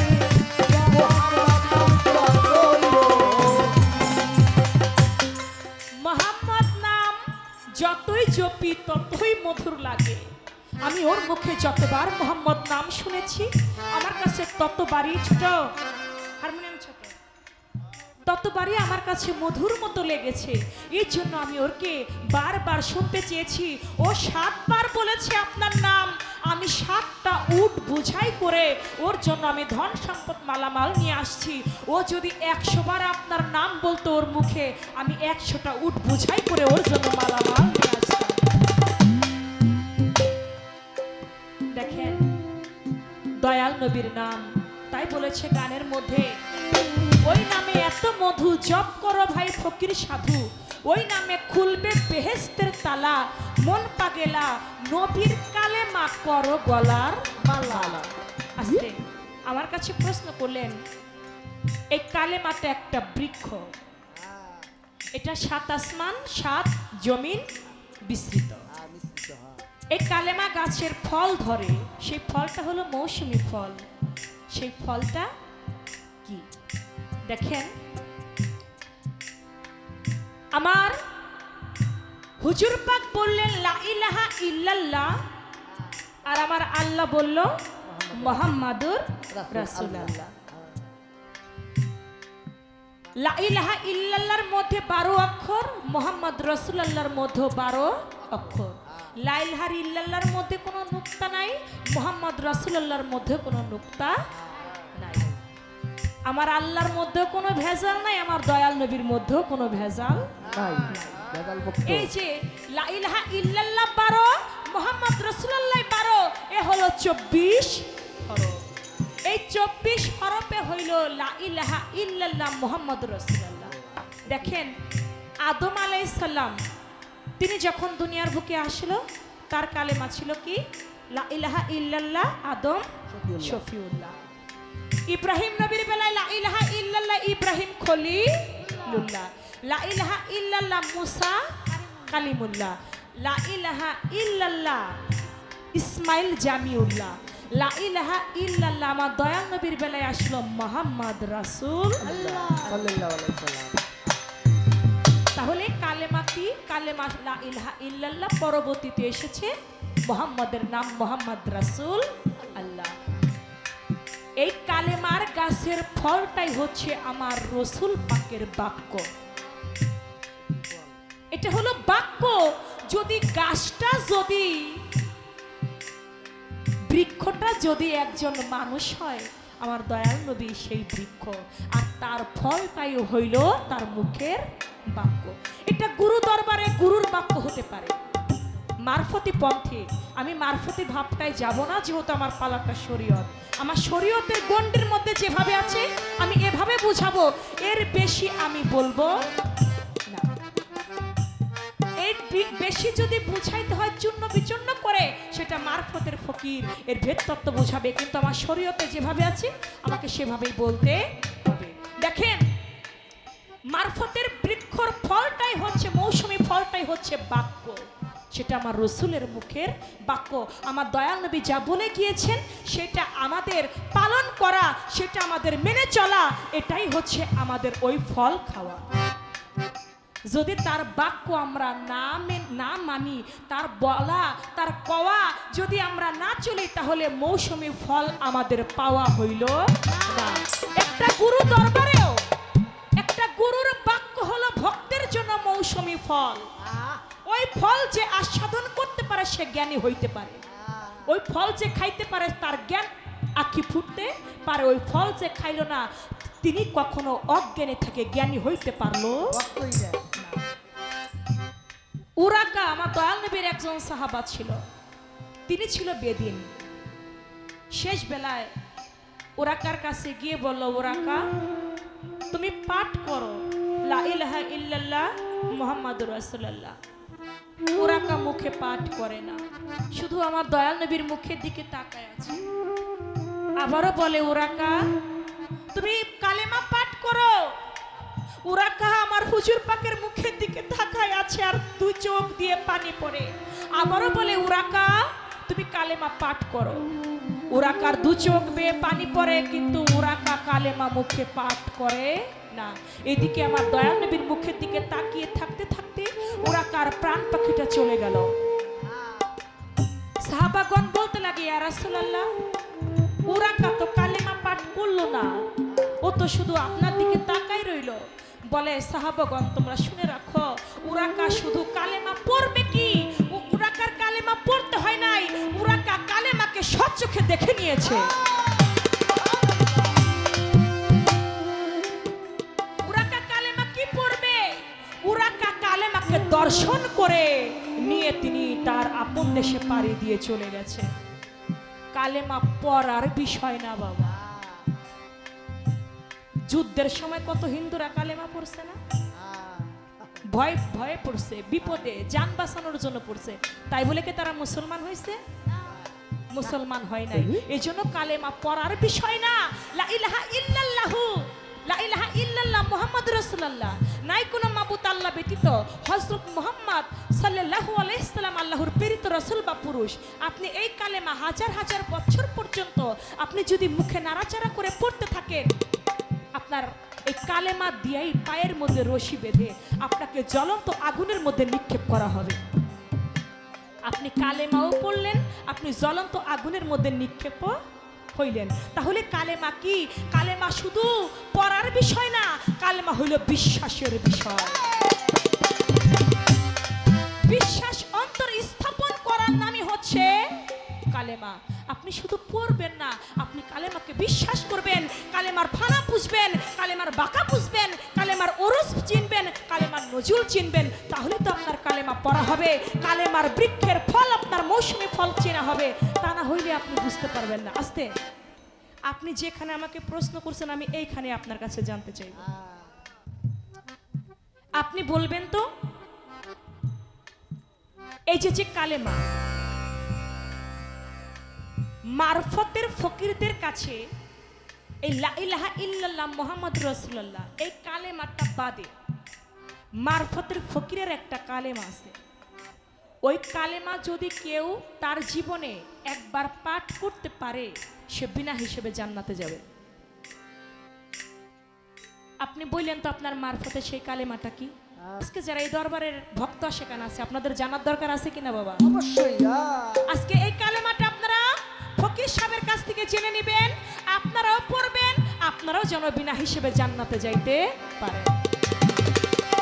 আমি চন্দ্রা সরকার, আমি বৃহত্তর ফরিদপুরের শিল্পী। আমার গোড়া ঘরটা বয়াতি শিল্পী গোষ্ঠী। আমরা আমার এই বাউল জগতের মধ্যে বাবা পালা গানটাকে যেই মূল যে সারাংশ কথা, অনেক বাহুল্য কথা দিয়ে অনেক শিল্পীরা আছে রাত পার করে দেয়। মূল কথা কি এই মূল কথার দিকে যায় না, কিন্তু আমি চন্দ্রা চেষ্টা করি পালার মধ্যে থেকে যে মূল হাকিকতে যে বিষয়টা সেটা থেকে তুলে ধরে মানুষ যেন সারা রাত্র জেগে কিছু না কিছু যেন আমাদের গান থেকে পায়, কিছু না কিছু যেন গান থেকে পায়। তাই সেদিক থেকে আপনার কাছে প্রশ্নটা আমার রয়ে গেল। এটা আপনি আমার কাছে প্রশ্ন করেছিলেন, আমি তার থেকে আপনার কাছে গভীরতম জায়গা থেকে জানতে চাইলাম। আস্তে, এটা তো আপনার কথা ধরে রাখলাম। ছোট্ট করে আমি আরেকটি বিষয় আপনার কাছে জানবো। আপনি বলবেন মারফতের এমন একজন ফকির ছিল, ওই ফকিরটা প্রতি বৃহস্পতিবার আসলেই বলতো, কপালের মধ্যে থাপ্পড় দিত আর কইতো, হাই বৃহস্পতিবার তুই আমারে কি করলি। কপালের মধ্যে থাপ্পড় দিত আর বলতো, হাই বৃহস্পতিবার তুই আমারে কি করলি। আপনি বলবেন ওই মারফতের ফকিরটা কে ছিল? আর প্রতি বৃহস্পতিবার আসলে কপালের মধ্যে থাপড়াইতো আর কইতো, হাই বৃহস্পতিবার তুই আমারে কি করলি। বৃহস্পতিবারে তারে ক্ষতিটা করছিল কি? এ সাহাক সরকারের একটা গান শুনছেন না আপনারা?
কাছে বলি, যেই শনিবার নিয়ে গান লিখলো সেই শনিবারই তিনি তার আপন দেশে পাড়ি দিয়ে চলে গেল।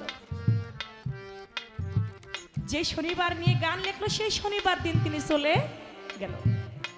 আপনার কাছে আমি জানতে চাই, এমন একজন মারফতের ফকির তিনি বলতে লাগলো বৃহস্পতিবার আসলেই কপালের মধ্যে থাপড়াইতো আর বলতো, হাই বৃহস্পতিবার তুই আমারে কি করলি।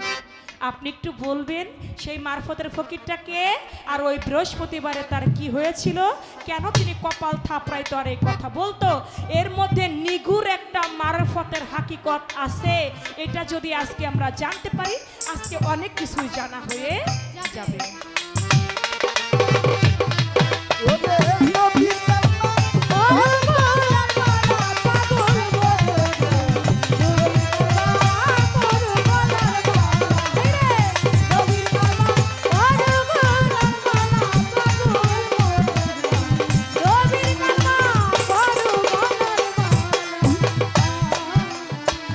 সেই দিন সাই নিরঞ্জনে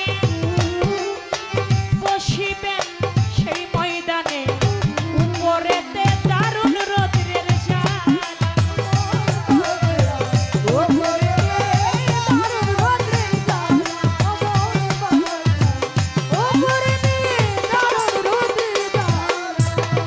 সেই দিন আমার নিরঞ্জনে বিচারে বসবেন ময়দানে, উপরেতে দারুণ রৌদ্রের অন্তর মাটি হবে তামার মতো,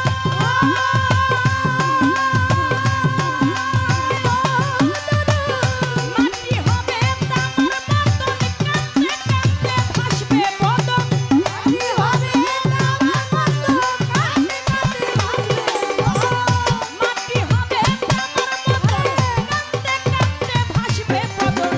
ওর সংকটে পরিবে সেই বেলা রে মন, ওর সংকটে পরিবে সেই বেলা মন বাঙেলা, নবীর কালেমা করো গলার মালা, নবীর কালেমা করো গলার মালা, আমার বন্ধুরে নবীর কালেমা করো গলার মালা, ওরে নবীর কালেমা করো গলার মালা, পাগল বধূ নবীর কালেমা করো গলার মালা, রে নবীর কালেমা করো গলার মালা, ফকির হয়ে গেল নবীর কালেমা করো গলার মালা।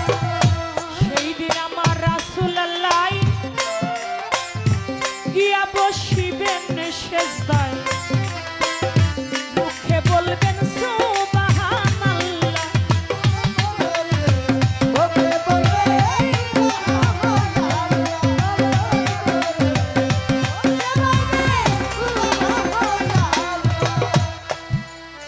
আমার নবী বিনে কোনো কান্ডারি শেষের দিনে নাই। দেখেন সেই পরপারের শেষের দিন আদমের কাছে পাপী উম্মতগণ যাবে। আদম আলাইহিস সালাম বলবে, আমি পাপী গন্ধম খাইছি, পারবো না সেই কারণে। আদমের কাছে যাবে, আদম বলবে, আমি তোমাদের উদ্ধার করতে পারবো না, কারণ আমি গন্ধম খাইয়া পাপী হইয়া গেছি। আদমের কথা শুনে যত উম্মতগণ নবী ইব্রাহিমের কাছে গিয়া দিবে দর্শন। ইব্রাহিম বলবে, আমি কান্দি বসে হেথা, নবী হইয়া কইছি আমি 3টা মিথ্যা কথা, সেই কারণে পারিব না বলি তোমাদের। সামনে মুসা নবী যাও না, এবারে মুসা নবীর কাছে যাইয়া চাহিবে উদ্ধার। মুসা বলবে, আমি পাপী বড় গুনাহগার, আমি নবী হইয়া এক ব্যক্তিকে করিয়াছি খুন, আমার পাপের সাজা বুঝি দোজকের আগুন। মুসা বলবে, নাফসি নাফসি, আমি নবী হইয়া খুন কইরাছি, আমি নাফরমানি করিয়াছি, পারবো না সেই কারণে। সেদিন মুসা নবীর কথা শুনে যত উম্মতগণে নূহ নবীর কাছে চলে যাবে রে, তখনে নূহ বলবে, আমি পাপী বড় গুনাহগার, আমার কি শক্তি আছে করিবে উদ্ধার। নূহ নবীর কথা শুনে যত উম্মতগণে ঈসা নবীর কাছে চলে যাবে রে, তখনে ঈসা বলবে, আমি পাপী বড় গুনাহগার, আমার কি শক্তি আছে করিতে উদ্ধার। খুদার পুত্র আল্লাহর পুত্র কইতো আমায় নাসারা ইহুদি, আল্লাহর বিচারে আমি দোজকের বাদি। কয়েদি। ঈসা নবীর কথা শুনে যত উম্মতগণে আমার দয়াল নবীর কাছে চলে যাবে রে, সুবহানাল্লাহ। যাইয়া দেখবে শেষ এখানে আমার নবী নুরিতন ইয়া হাবলি উম্মতি বলে করছে রে রুথন। আমার নবী বিনে শেষের দিনে উম্মতের নাই গতি, সারা জীবন কাঁদছে নবী ইয়া হাবলি উম্মতি। আপনি পীর বলেন, ফকির বলেন, যত আউলিয়া বলেন, সবাই আমার নবীর নৌকায় পার হবে। আমার নবীর নৌকা বিনে সেদিন কোনো পারাবার নাই। পারাপার নাই, তাই বলেছে। সেই দিন আমার রাসূল আল্লাহ পরিবেন, যাইয়া পরিবেন সেজদায়, মুখে পড়বেন সুবহানাল্লাহ।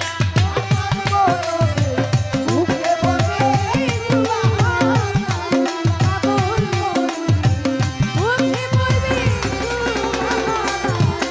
সাধক চান্নিয়া কই কথা ধরো,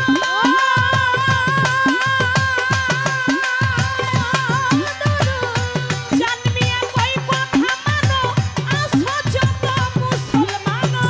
চান্নিয়া কই কথা ধরো, আসো যত মুসলমান। সাধক চান্নিয়া কই কথা মানো, আসো যত মুসলমান। নবীর নামে পড়ো সাল্লে ওয়ালা একবার, নবীর নামে পড়ো সাল্লে ওয়ালা মন পাগেলা। নবীর কালেমা পড়ো গলার মালা, ওরে নবীর কালেমা পড়ো গলার মালা মন পাগেলা। নবীর কালেমা পড়ো গলার মালা, নবীর কালেমা পড়ো গলার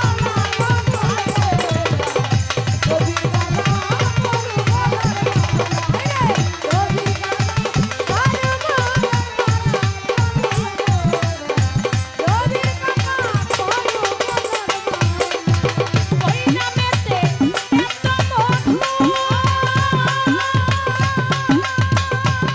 আমার নবীর নামে এত মধু।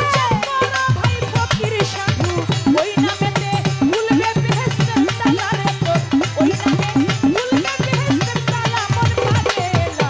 নবীর কালেমা করো গলার মালা, নবীর কালেমা করো গলার মালা মন পাগেলা। আমার নবীর কালেমা করো গলার মালা।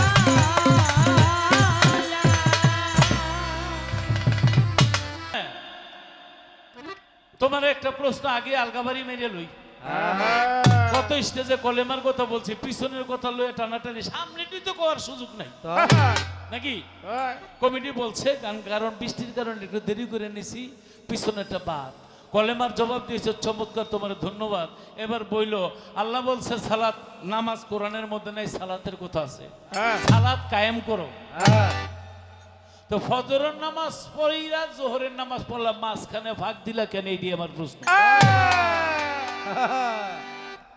আমাকে তো অলি আহাদ ভাই বলছে গান শুরু করেন, আমরা শুরু করছি, বন্ধ করার হুকুম দিছে না তাহলে আল্লাহ কইছে সালাত কায়েম করো। বন্ধ হওয়ার আয়াতটা কোথায়? যদি বলো আয়াত আছে দেখাইবা, আর যদি বলে বন্ধ হওয়ার আয়াত নাই, তাহলে জোহরে পড়ে আসরে পড়লাম, মাঝখানে পড়লা না কেন? বাহ। প্রথম প্রশ্ন করেছি কলেমা দিয়া, এইবার হইলো নামাজ দিয়া। আসর করে মাগরিবে পড়ো, কই আল্লাহ বলছে সালাত কায়েম করো, তোমার বন্ধ তো করতে কই নাই। কি দাদা ভাই বন্ধ করতে কইছে? তারপরে তুমি আসর পরে মাগরিব পড়লা, মাগরিব পরে এশা পড়লা, তারপরে ঘুমাইলা। আল্লাহ তো কয় নাই তুমি মাঝখানে খালি রাখো পুরা জায়গা। তোমার কাছে আমার এইটি প্রশ্ন, নামাজটা বন্ধ হবে না, 24 ঘন্টা রানিং থাকবে, ওইটা কোন নামাজ? এই প্রশ্নের সিরিয়াল আছে না? যাই হোক, তুমি জবাব দিলা একটা, গান গাইলে আরেকটা। তুমি না বললাম আমি ফরিদপুরের মেয়ে, ফরিদপুরের লোকেরা গাল চুলছেরা বিশ্লেষণ করে, গান গাইলে হলো নামাজ পড়ো, আর জবাব দিল ইয়া কলেমা পড়ো, কলেমা মালা, আর জবাব দিল কলেমা দেখা যায়। কি ওই যে ওরাকা কলেমা পড়তে কইছে, তোমার ধন্যবাদ, তো চমৎকার একটা কথা কইছো। নবীর দিকে চাইয়া তার পাখিটা চলে গেছে। সাহাবারা কই নবী ও তো কলেমা পড়ে নাই, নবী বলে কলেমা পড়ে নাই, কলেমা দেখে গেছে। জবাব দিলে কলেমা দেখছে আর গান গাইলে কলেমা পড়ছে। দোনোটাই ভালো, তবে একটা জায়গায় থাকো। তো মারফতের কলেমা কি? হ্যাঁ, মারফতের কলেমা কি? মারফতের কলেমা এই যে ক্যামেরা গেলি বন্ধ করলে তোমার বলতে পারবো। তারপরে তুমি একটা জায়গার মধ্যে চলেই গেছো, কলেমা দেখা যায়, কলেমার কথা বলে পাও হইতে মাথা পর্যন্ত সমস্ত বডিটা কলেমায় লেখা। এই কলেমা খাজা বাবা একটা কলেমা পড়ছিল ভক্তরে দিয়া। ভক্ত বলছিল, খাজা বাবা বলছিল কলেমা পড়ো, লা ইলাহা ইল্লাল্লাহু মুহাম্মাদুর রাসূলুল্লাহ। খাজা বাবা কয় কলেমা হইল না, হইল না, হইল না, কলেমা হইল না, হইল না, হইল না, কলেমা হইল না, হইল না, আবার পরে কলেমা খাজা বাবাকে হয় নাই, আবার পরে কলেমা খাজা বাবাকে হয় নাই। আজকে অলিয়া হাত নড়ি, আজকে গদিনী সিন এখানে আসো, একটু পরেই গানটা শেষ হলে বিদায় নিতে যাইবা। দয়াল খুব জ্ঞানী এবং তীক্ষ্ণ ব্রেনি এবং গদিনী সিন, তুমি তার কাছে যাইও, মারফতের কলেমাটা খাজা বাবা যেইভাবে দেয় সেইভাবে দেয়।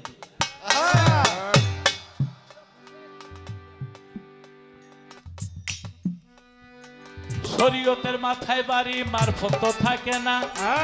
আবারও বলি ওই কানারা বোঝে না রে। একবারও কি আলেমদের নিয়ে আমি একটা কোনো কথা বলছি? এটা কোরআন শরীফের মধ্যে আল্লাহ লেখছে, যারা দুনিয়াতে আমাকে দেখলো না তারা হাসরের মাঠে আমাকে দেখবে না। তুমি কিন্তু আবার এখানে ওই এটারে কি কয় আলগাবাড়ি দিও না, সাক্ষ্য করো না যে আলেমদেরকে আপনি কথা কইলেন। সারা রাত্র লতিফ সরকারের মুখ দিয়ে আলেমদেরকে একটা বাজে কথা বলবে না। তবে যারা ফাসেক, যারা মুনাফিক, আমার নবী বলছে আমারই মতো মাথায় টুপি, মুখের মধ্যে দাড়ি, গায়ের মধ্যে শরীয়তের লেবাস, ওরাই আমার ইসলামকে ধ্বংস করে। এটা নবী কইছে, আমি কইতে দোষ কি? সুন্নি আলেম বলছো তুমি এখানেই থাকবে।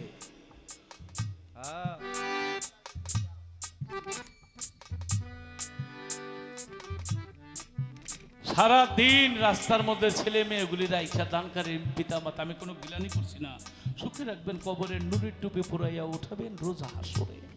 ওদেরকে দিয়ে টাকা পয়সা বছর বইরা জমায়।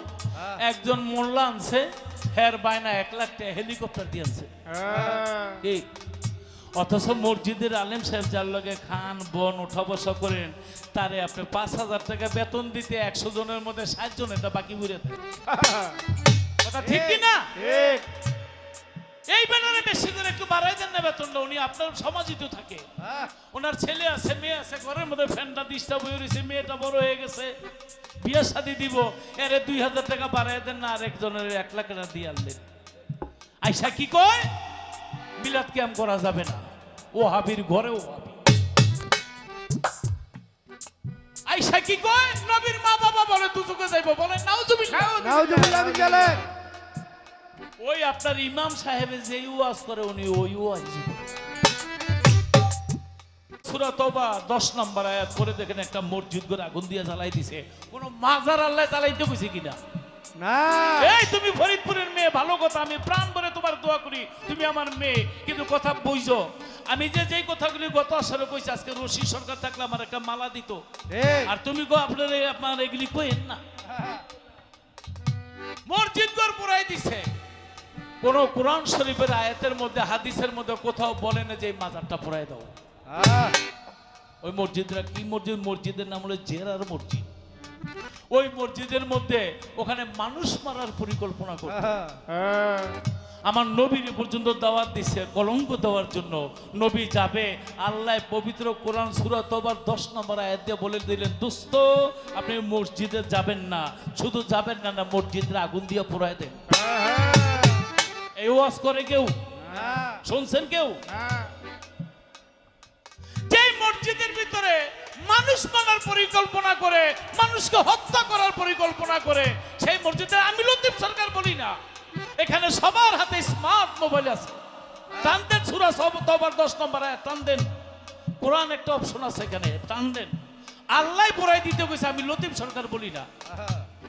ওই যে যারা কান্নার করে কান্নারা আমারে কইব ওই যে লতিফ সরকার এই কথা কইছে, আমি কই নাই, আল্লাহ স্বয়ং আল্লাহ বলছে। চলছে দুনিয়াটা উলট পালট, কেউ মুখ খোলে না। অনেক সাহসী শিল্পী আছে, মুখটা কথাই বলে না। একটা গাড়ি একদিন নষ্ট হয় না, ওই গাড়িটার যদি ডিজেল মোবিল চেঞ্জ না করে, ও একটা সময় ওর গিয়ার অয়েল না থাকলে ব্রেক, হ্যাঁ, তারপরে গিয়ার, তারপরে স্টার্টিং, চায়ের মায়ের আস্তে আস্তে গাড়িটা বইসা পড়ে। একটা সমাজও একদিনে নষ্ট হয় না। তোমরা কারা আছো একদিন তো মুখ দিয়ে সবাই বলো লাইভে আসো, ডাক দিলেও পাই না। এই গান গাইবা, গান গাও তো বন্ধ করে দিতেছে। মাজার ওলিয়াউলের মাজার আমি দেখছি পয়রা, ফেরাউনের হিস্টোরি, আবু জেহেলের হিস্টোরি, এজিদের হিস্টোরি। একটা কবর থেকে যেই লোকটা মারা গেছে ওরা ইন্না পুরাই দেবে, এই ঘটনা ফেরাউনও করে নাই। ওরা ফেরাউনের চাইতে খারাপ। ফেরাউনের আমলে, এজিদের আমলে এই ঘটনা ছিল না। একটা পীর সাহেব তারে পিঠে ও মামলা হইছে, জেলে গেছে, জেলে থেকে যে মুক্তি পেয়ে বাইরে এসে তারে পিঠে মাইরেই বালাইলো। তা আমি বলতে চাই কোন কথাটা, সেই কথাটা হলো অলি আউলিয়া পীর মাসাকের দরবারে আমরা গান গাই, সেই ডাল ভাত আমরা খাইয়া বাসি। ছোটকালে বাবার হারাইছে, আমি আমার মায়ের হজ করাইছি, আমি নিজে উমরা হজ করছি।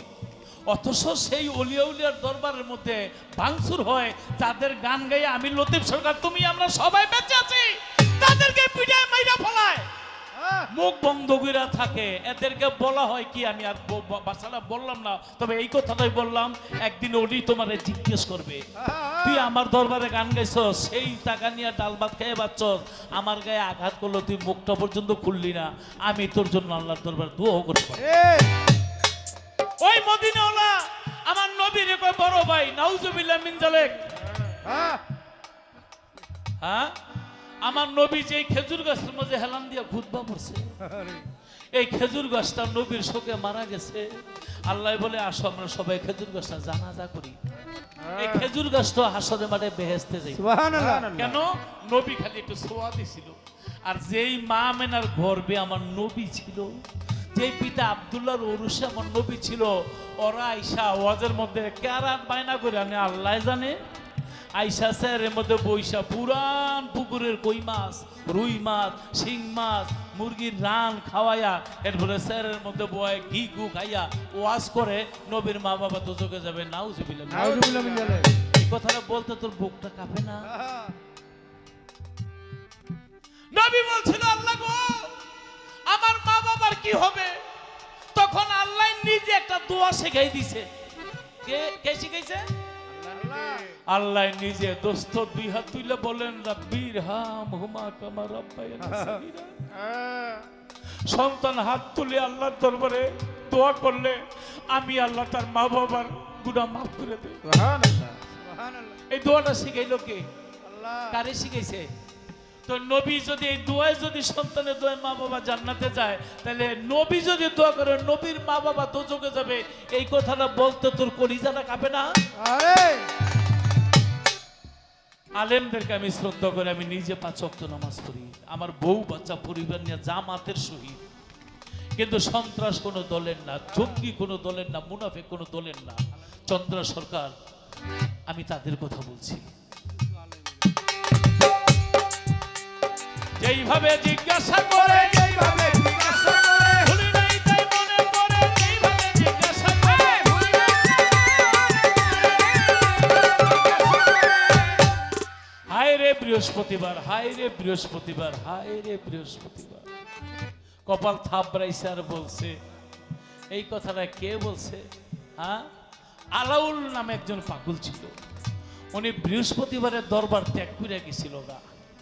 তার গুরু ছিল নিজামুদ্দিন আউলিয়া, তার তরিকার ভাই ছিল শেখ ফরিদ আউলিয়া, তার তরিকার ভাই ছিল যে নিজামুদ্দিন আউলিয়ার ভক্ত আমির খসরু। তোমাকে বেতন বাড়াই দিব 10 টাকা করে। তোরে 20টি আবার আমার 2বার কইছস। বাহ বাহ বাহ বাহ। হাসির কথা না? বৃহস্পতিবার সব দরবারে গান বাজনা হয়, পাগল উম্মত হয়ে চলে গেছিল। আর সেই দরবারের মধ্যে নিজামুদ্দিন আউলিয়া প্রশ্ন করে আল্লাহর হুকুম কি? ভক্তরা বলে আল্লাহর হুকুম ফরজ। বলে গুরুর হুকুম কি? ভক্তরা বলে গুরুর হুকুমও ফরজ। নিজামুদ্দিন আউলিয়াকে আল্লাহর হুকুমও ফরজ, গুরুর হুকুমও ফরজ। তোমরা তো একই বললা, কিন্তু যারা গান বাজনাকে একটু টেডুন, আমির খসরু গান গাইতো, উনি দাঁড়ায় কয় গুরু গো আমি একটা জবাব দিই। বলে দাও। কয় আল্লাহর হুকুম হইল ফরজ আর গুরুর হুকুম হইল ফরজাই। তখন নিজামুদ্দিন আউলিয়া কয় তার অর্থ কি? বলে তার অর্থ জোহরের নামাজ না পড়তে পারলে আসরের আগে কাজা নামাজ পড়া যায়, ফজরের নামাজ না পড়তে পারলে জোহরের আগে কাজা নামাজ পড়া যায় আধা ঘন্টা, 1 ঘন্টা, 2 ঘন্টা পরে। এটি হলো ফরজ। কিন্তু গুরু হুকুম দিছে আমার মাখন সাহ ভক্তরে, আমার পিপাসা লাগছে, দুপুর রোদের মধ্যে আমার 1 গ্লাস পানি দিই। আচ্ছা এই পানিটা 1 ঘন্টা পরে দিলে এই পিপাসা থাকবো? এই পানিটা চাওয়ার সাথে সাথে দিতে হবে ইসকা নাম হায় ফরজায়। অলিয়া হাত বাবা সে বলছে ভক্তরে আমার পিঠটা ব্যথা করতেছে, একটু তেল দিয়া মালিশ করে দাও। নামাজ যদি না পড়তে পারেন ওয়াক্তে নামাজ কাজা পড়া নিয়ম আছে, কিন্তু ব্যথাটা উঠছে এখন, এই তেলটা 2 ঘন্টা পরে দিলে আর কামইব? এখন ব্যথা উঠছে, অলিয়া হাত বাবা বলছে এখনই দিতে হবে, এইটার নাম হইল ফরজায়। নিজামুদ্দিন আউলিয়া কয় শেখরি আমির খুসরু রে, তুই পাকিয়া গেছিস, পাকলে ফল হয় পয়সা যায়, না হয় ঝইরা যায়। তো তুই যখন পাকিয়া গেছিস, গুরু হুকুম যদি ফরজ আইন হয়, তুই আমার এই দরবারে কোন দিন কোন ঝামেলা করে দিবি? আমি হুকুম দিলাম, তুই আমার দরবারে আর কোনো দিনে দিবি। যে তোমারে কাছে ডাকে, যে তোমারে চিনতে না রে, থাকো তুমি তারি ধারে, যে ডাকে তারে দুঃখে রাখো ফেলি। এই কথা যখন নিজামুদ্দিন আউলিয়া বলিল, আমির খসরু ওই যে গুরুর হুকুম ফরজে আইন, গুরুর হুকুম মাথায় লইয়া দরবার ছেড়ে গেল। যখন গেল ওইটা বৃহস্পতিবার ছিল, দরবার ছেড়ে যখন চলে যায়, ওই তরিকার ভাই পাগল কয় আমিও থাকবো না। বৃহস্পতিবারে গুরু ভাইয়ের সাথে চলে গেল তখন। আর এদিক দিয়া আমরা যারা গান গাই, গান না গাইতে পারলে একটা সময় দুপুর রোদ্রে একটু ভিজা ভিজা মাটি যেইভাবে ফাইটটাও থাকে, কলিজারা যেমন ওইভাবে ফাইটে থাকে। তখন ঘরে একলাই গাই, একলাই শুনি। আপনারাও যারা গান শুনতে পারেন না, এত বৃষ্টির পরে যায় নাই, রয়ে গেছে গান শোনার জন্য, মনে চাইছে না। তো নিজামুদ্দিন আউলিয়া খাজা বাবা তারা তো গান শুনতো, যে আমার ভক্ত শেখ আমির খসরু ও তো গান গাইতো টাকা পয়সার জন্য না, শুধু গুরু রে শুনাইত। অনেকদিন গত গেল যখন হইয়া, নিজামুদ্দিন আউলিয়ার প্রাণটা গেল চৌচির হইয়া। চাইয়া দেখে ঢোল খোল লইয়া রাস্তা দিয়া কাওয়াল বেটা যায়। নিজামুদ্দিন আউলিয়া ডাক দিছে, কাওয়াল বেটায় আসো এই জায়গায়। অনেকদিন হয় আমি গান শুনি না, আমার মনটা ভালো না, আমায় একটু গান শোনাও, তোমরা দেরি করো না। কাওয়াল বেটা কথা শুনে গান গাইতে লাগিল। খাজা বাবার দরবারে, নিজামুদ্দিন আউলিয়ার দরবারে, কুতুবউদ্দিন আউলিয়ার দরবারে তারা গান শুনে নিজের এই বকশিস দিত। এই যে আপনারা পুরস্কার দেন না, এটা নবী নিজেই গান শুনে বকশিস দিত। সুবহানাল্লাহ। 2 পকেটের মধ্যে যত টাকা পয়সা ছিল, সমস্ত টাকা পয়সা কাওয়ালকে দিল। আমরা যারা গান বাজনা গাই, বকশিস দিলে গানটা গাইতে যেমন আমাদের আরো গাই আরো গাই, ওই কাওয়াল বেটো আরো গাইতেছে। এখন গানের জন্য আর কোনো বকশিস নাই, কোথা থেকে দিবে টাকা? পকেট খালি, পকেটে তো নাই।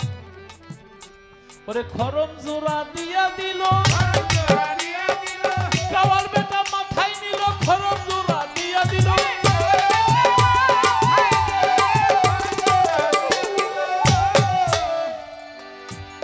জোড়া দিয়ে দিছে। আসলে কাওয়াল বেটা ভাবছে টাকা যখন নাই গান দিছে বন্ধ করে, হ্যাঁ। তো খরম দিছে আর দিব কি। ওই খরম লইয়া রাস্তা দিয়া যায়, আমির খসরু বাড়ির নিচ দিয়া যায়। কেমন ভক্ত, নাকের মধ্যে গুরুর খরমের গন্ধ লাগিয়ে গেছে। আমির খসরু বলে, কাওয়াল ভাই রে, তোমাদের কাছে আমার গুরুর গন্ধ কেন আমি জানতে চাই। কাওয়াল বলে, আমির খসরু তো, কারণ এক শিল্পী আর এক শিল্পীর চিনে। আমির খসরু গান গে, কাওয়ালও গান গে। ভাই রে, আপনার গুরুর দরবারে গিয়েছিলাম, গান গেয়েছি, অনেক টাকা পেয়েছি জানেন, আপনার গুরু খরম জোড়া পর্যন্ত দিয়ে দিয়েছে। আমির খসরু বলে, ভাই আমার একটা অনুরোধ তুমি রাখবা। বলে কি? বলে, আমি কবিতা লিখে 10,000 মুদ্রা পাইছি, রুপিয়া, আমি এটা তোমাদের দিয়ে দিব। তখন কাওয়াল বেটা আশ্চর্য, 10,000 রুপিয়া দিয়ে দিবা? আর আমির খসরু ভাবছে কম হয়ে গেছে। আমির খসরু বলে, ভাই আমার ছোট্ট একটা বাড়ি আছে, আমার এই বাড়িটা আমি তোমার নামে লিখে দেব। তখন কাওয়াল বেটা বলে, বাড়ির দরকার নাই, আমার এই রুপিয়া দেন। আসলে ঘাটের বোকা মাঝি মানিক কি জিনিস চিনে না। আল্লাহর ওলির আমার মাখন রে বাবার একজোড়া খরমও হইতে পারে জান্নাতের টিকেট। ওই খরম জোড়া মাথার মধ্যে লইয়া, বুকের মধ্যে লইয়া, চুবাইয়া চুবাইয়া চোখের পানি দেয় সারিয়া। আমি এত গান গাইলাম, আশায় ছিলাম আমার গুরুর একটা স্মৃতি যেন পাই। এইটাই আমার আমল নামায়, আর কিছু দরকার নাই। আজকে আমার গুরু পাগল হয়ে গেছে গান শোনার জন্য, আমাকে নিষেধ করেছে দরবারে যাওয়ার জন্য। আমি আজকে কোনো নিষেধ মানব না। চলে গেছে গুরুর দরবারে। আর এদিক দিয়া ঝড় বৃষ্টি ছিল। নিজামুদ্দিন আউলিয়া ভক্তদেরকে বললেন, অনেক ঝড় বৃষ্টি হবে, দরজা জানালা লাগিয়ে দাও, কেউ যেন ঢুকতে না পারে। ওই যে আল্লাহর ওলি তো বুঝে ফেলেছে আমির খসরু আসতেছে। আইসা দেখে দরজা জানালা বন্ধ, বুথকে জুতা জোড়া নিয়ে যাবে কিভাবে। কিন্তু সব দরজা বন্ধ থাকলে একটা দরজা খোলা থাকে, যেটা বাথরুমের রাস্তা। ময়লা আসতেছে, জাতি বিদ্বেষ, হিংসা, নিন্দা, ঘৃণা, লজ্জা, ভয়। যে গুরুর প্রেমিক তার ঘৃণা থাকতে নয়। দিল মাথা খানা ঢুকাইয়া, ধীরে ধীরে যাই চলিয়া, মাথা খানা ঢুকাইয়া।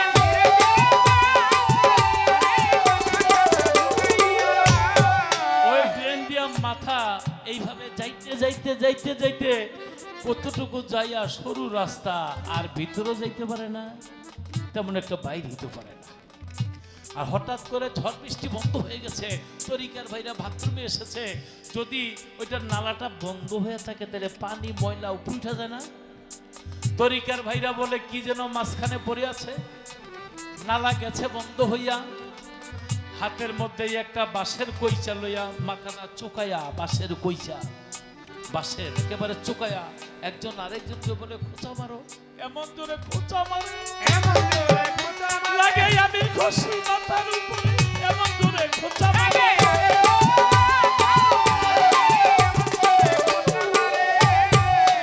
যখন মাথার উপরে লাগতেছিল, একজন আরেকজনকে বলিতে লাগিল, হয়তো কোনো ইটা পড়ে আছে, জোরে ধাক্কা যাও না দিয়া। যখন জোরে জোরে খোঁচা যায় বাড়িয়া, মাথা হইতে পিছলাইয়া, এই বুকের গলার নরম মাংসতে যায় লাগিয়া। আর এই চামড়াটা ছিদ্র হইয়া কলিজার ভিতর গেল রে ঢুকিয়া।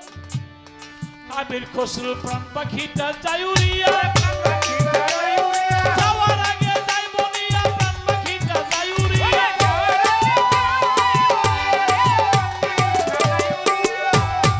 আজ আমার কেহ না,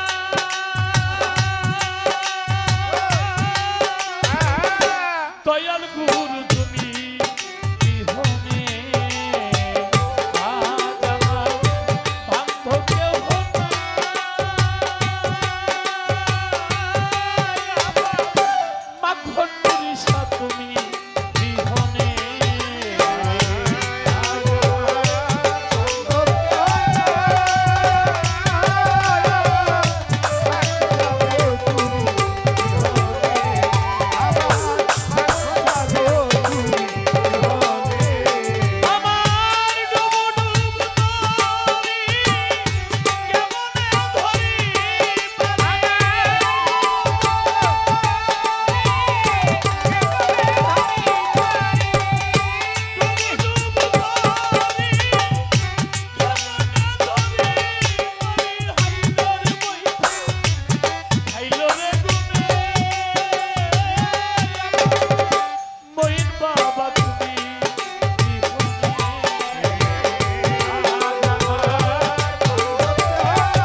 নদীর ঝড় সবাই হইল পর ফেলি আমার তুফানে দেখে নদীর জল সবাই হইল পর, ফেলিয়া আমার তুফানে।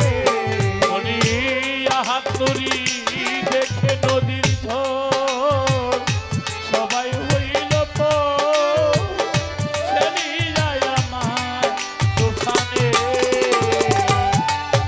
আমার পাপে ভরা পাপে ভরা দেহ ফেলিও না কেহ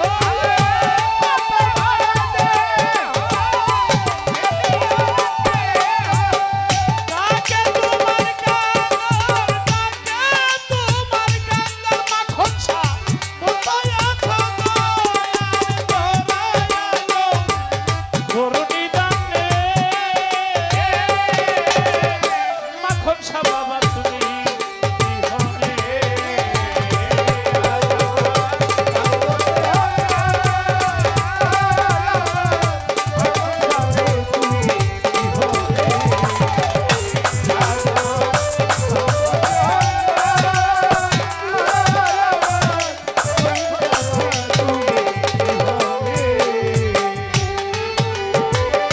ডাকিতে ডাকিতে হয় যদি মরণ আমার দুঃখ নাহি রবে ভুবনে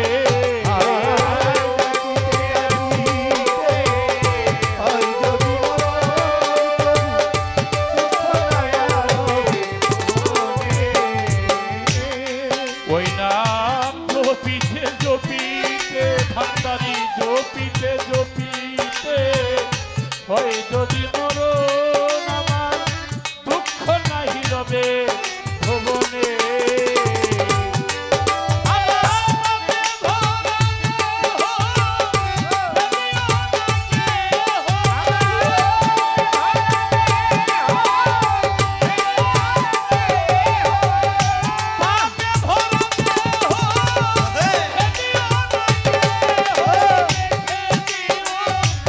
গুরুর চরণে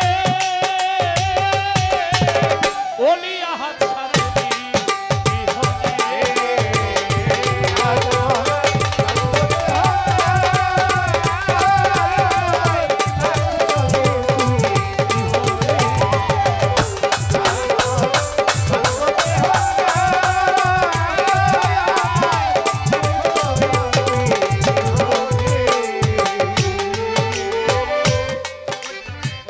ওই চরণের ছোঁয়া অমৃত সুধা ঘুচিবে কলঙ্ক ভুবনে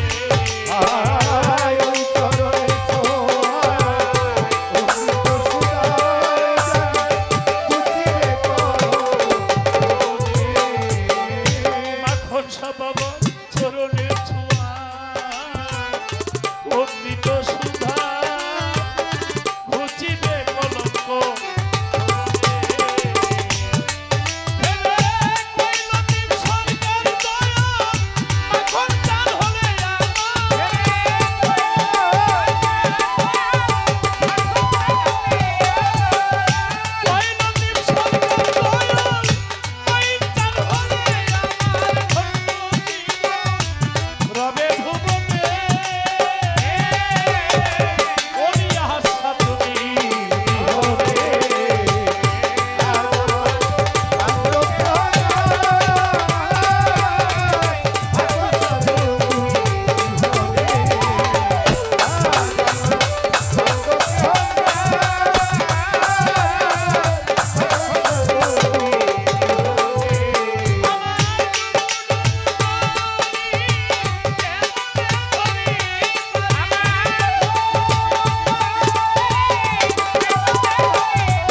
ওই পাগল যখন ভিতরে ঢুকে আর যাইতে পারে না, বাঁশের কইচা দিয়ে জোরে জোরে মারে, চামড়াটা ছিদ্র হয়ে গিয়া কলিজার মতো লাগে। তরিকার ভাইরা বলে আর একটা খোঁচা মারবি না, কারণ একটু আগে যেই পানিটা সাদা ছিল পানিটা লাল হয়ে গেল। হ্যাঁ? সাদা পানি লাল হয়ে গেল। আরে তারা দরজা খুললে বাইরে গিয়ে দেখে পাও দিয়ে দেখা যায়। পাউডার টাইনা বাইর করে দেখে আর কেউ না, আমাদের তরিকার ভাইরা আমরা নিজের হাতে মেরে ফেলেছি। গিয়া নিজামুদ্দিন আউলিয়াকে বলেছে, বাবা গো, আমাদের গানের পাখি যার গান শুনে আমাদের তাপিত প্রাণ শীতল করতাম, আমার ভাইকে আমরা মেরে ফেলেছি। নিজামুদ্দিন আউলিয়া বলে, সে কিভাবে এসেছে?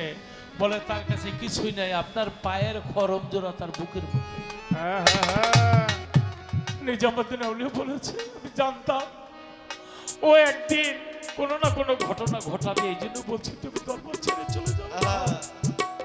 তবে আমি ঘোষণা দিলাম, যদি ইসলামের মধ্যে নিয়ম থাকতো তাহলে আমার এক কবরে গুরু শিষ্য, আমার দরবারের মধ্যে যদি কোনো ভক্ত আসে আগে আমার ভক্তের দরবার জিয়ারত করবে, তারপরে যেন আমার দরবার।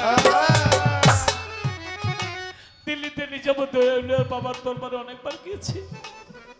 প্রথম যেই দরবারটা, এই দরবারটা হইল ভক্তের দরবার, দ্বিতীয় দরবারটা হইল গুরুর দরবার।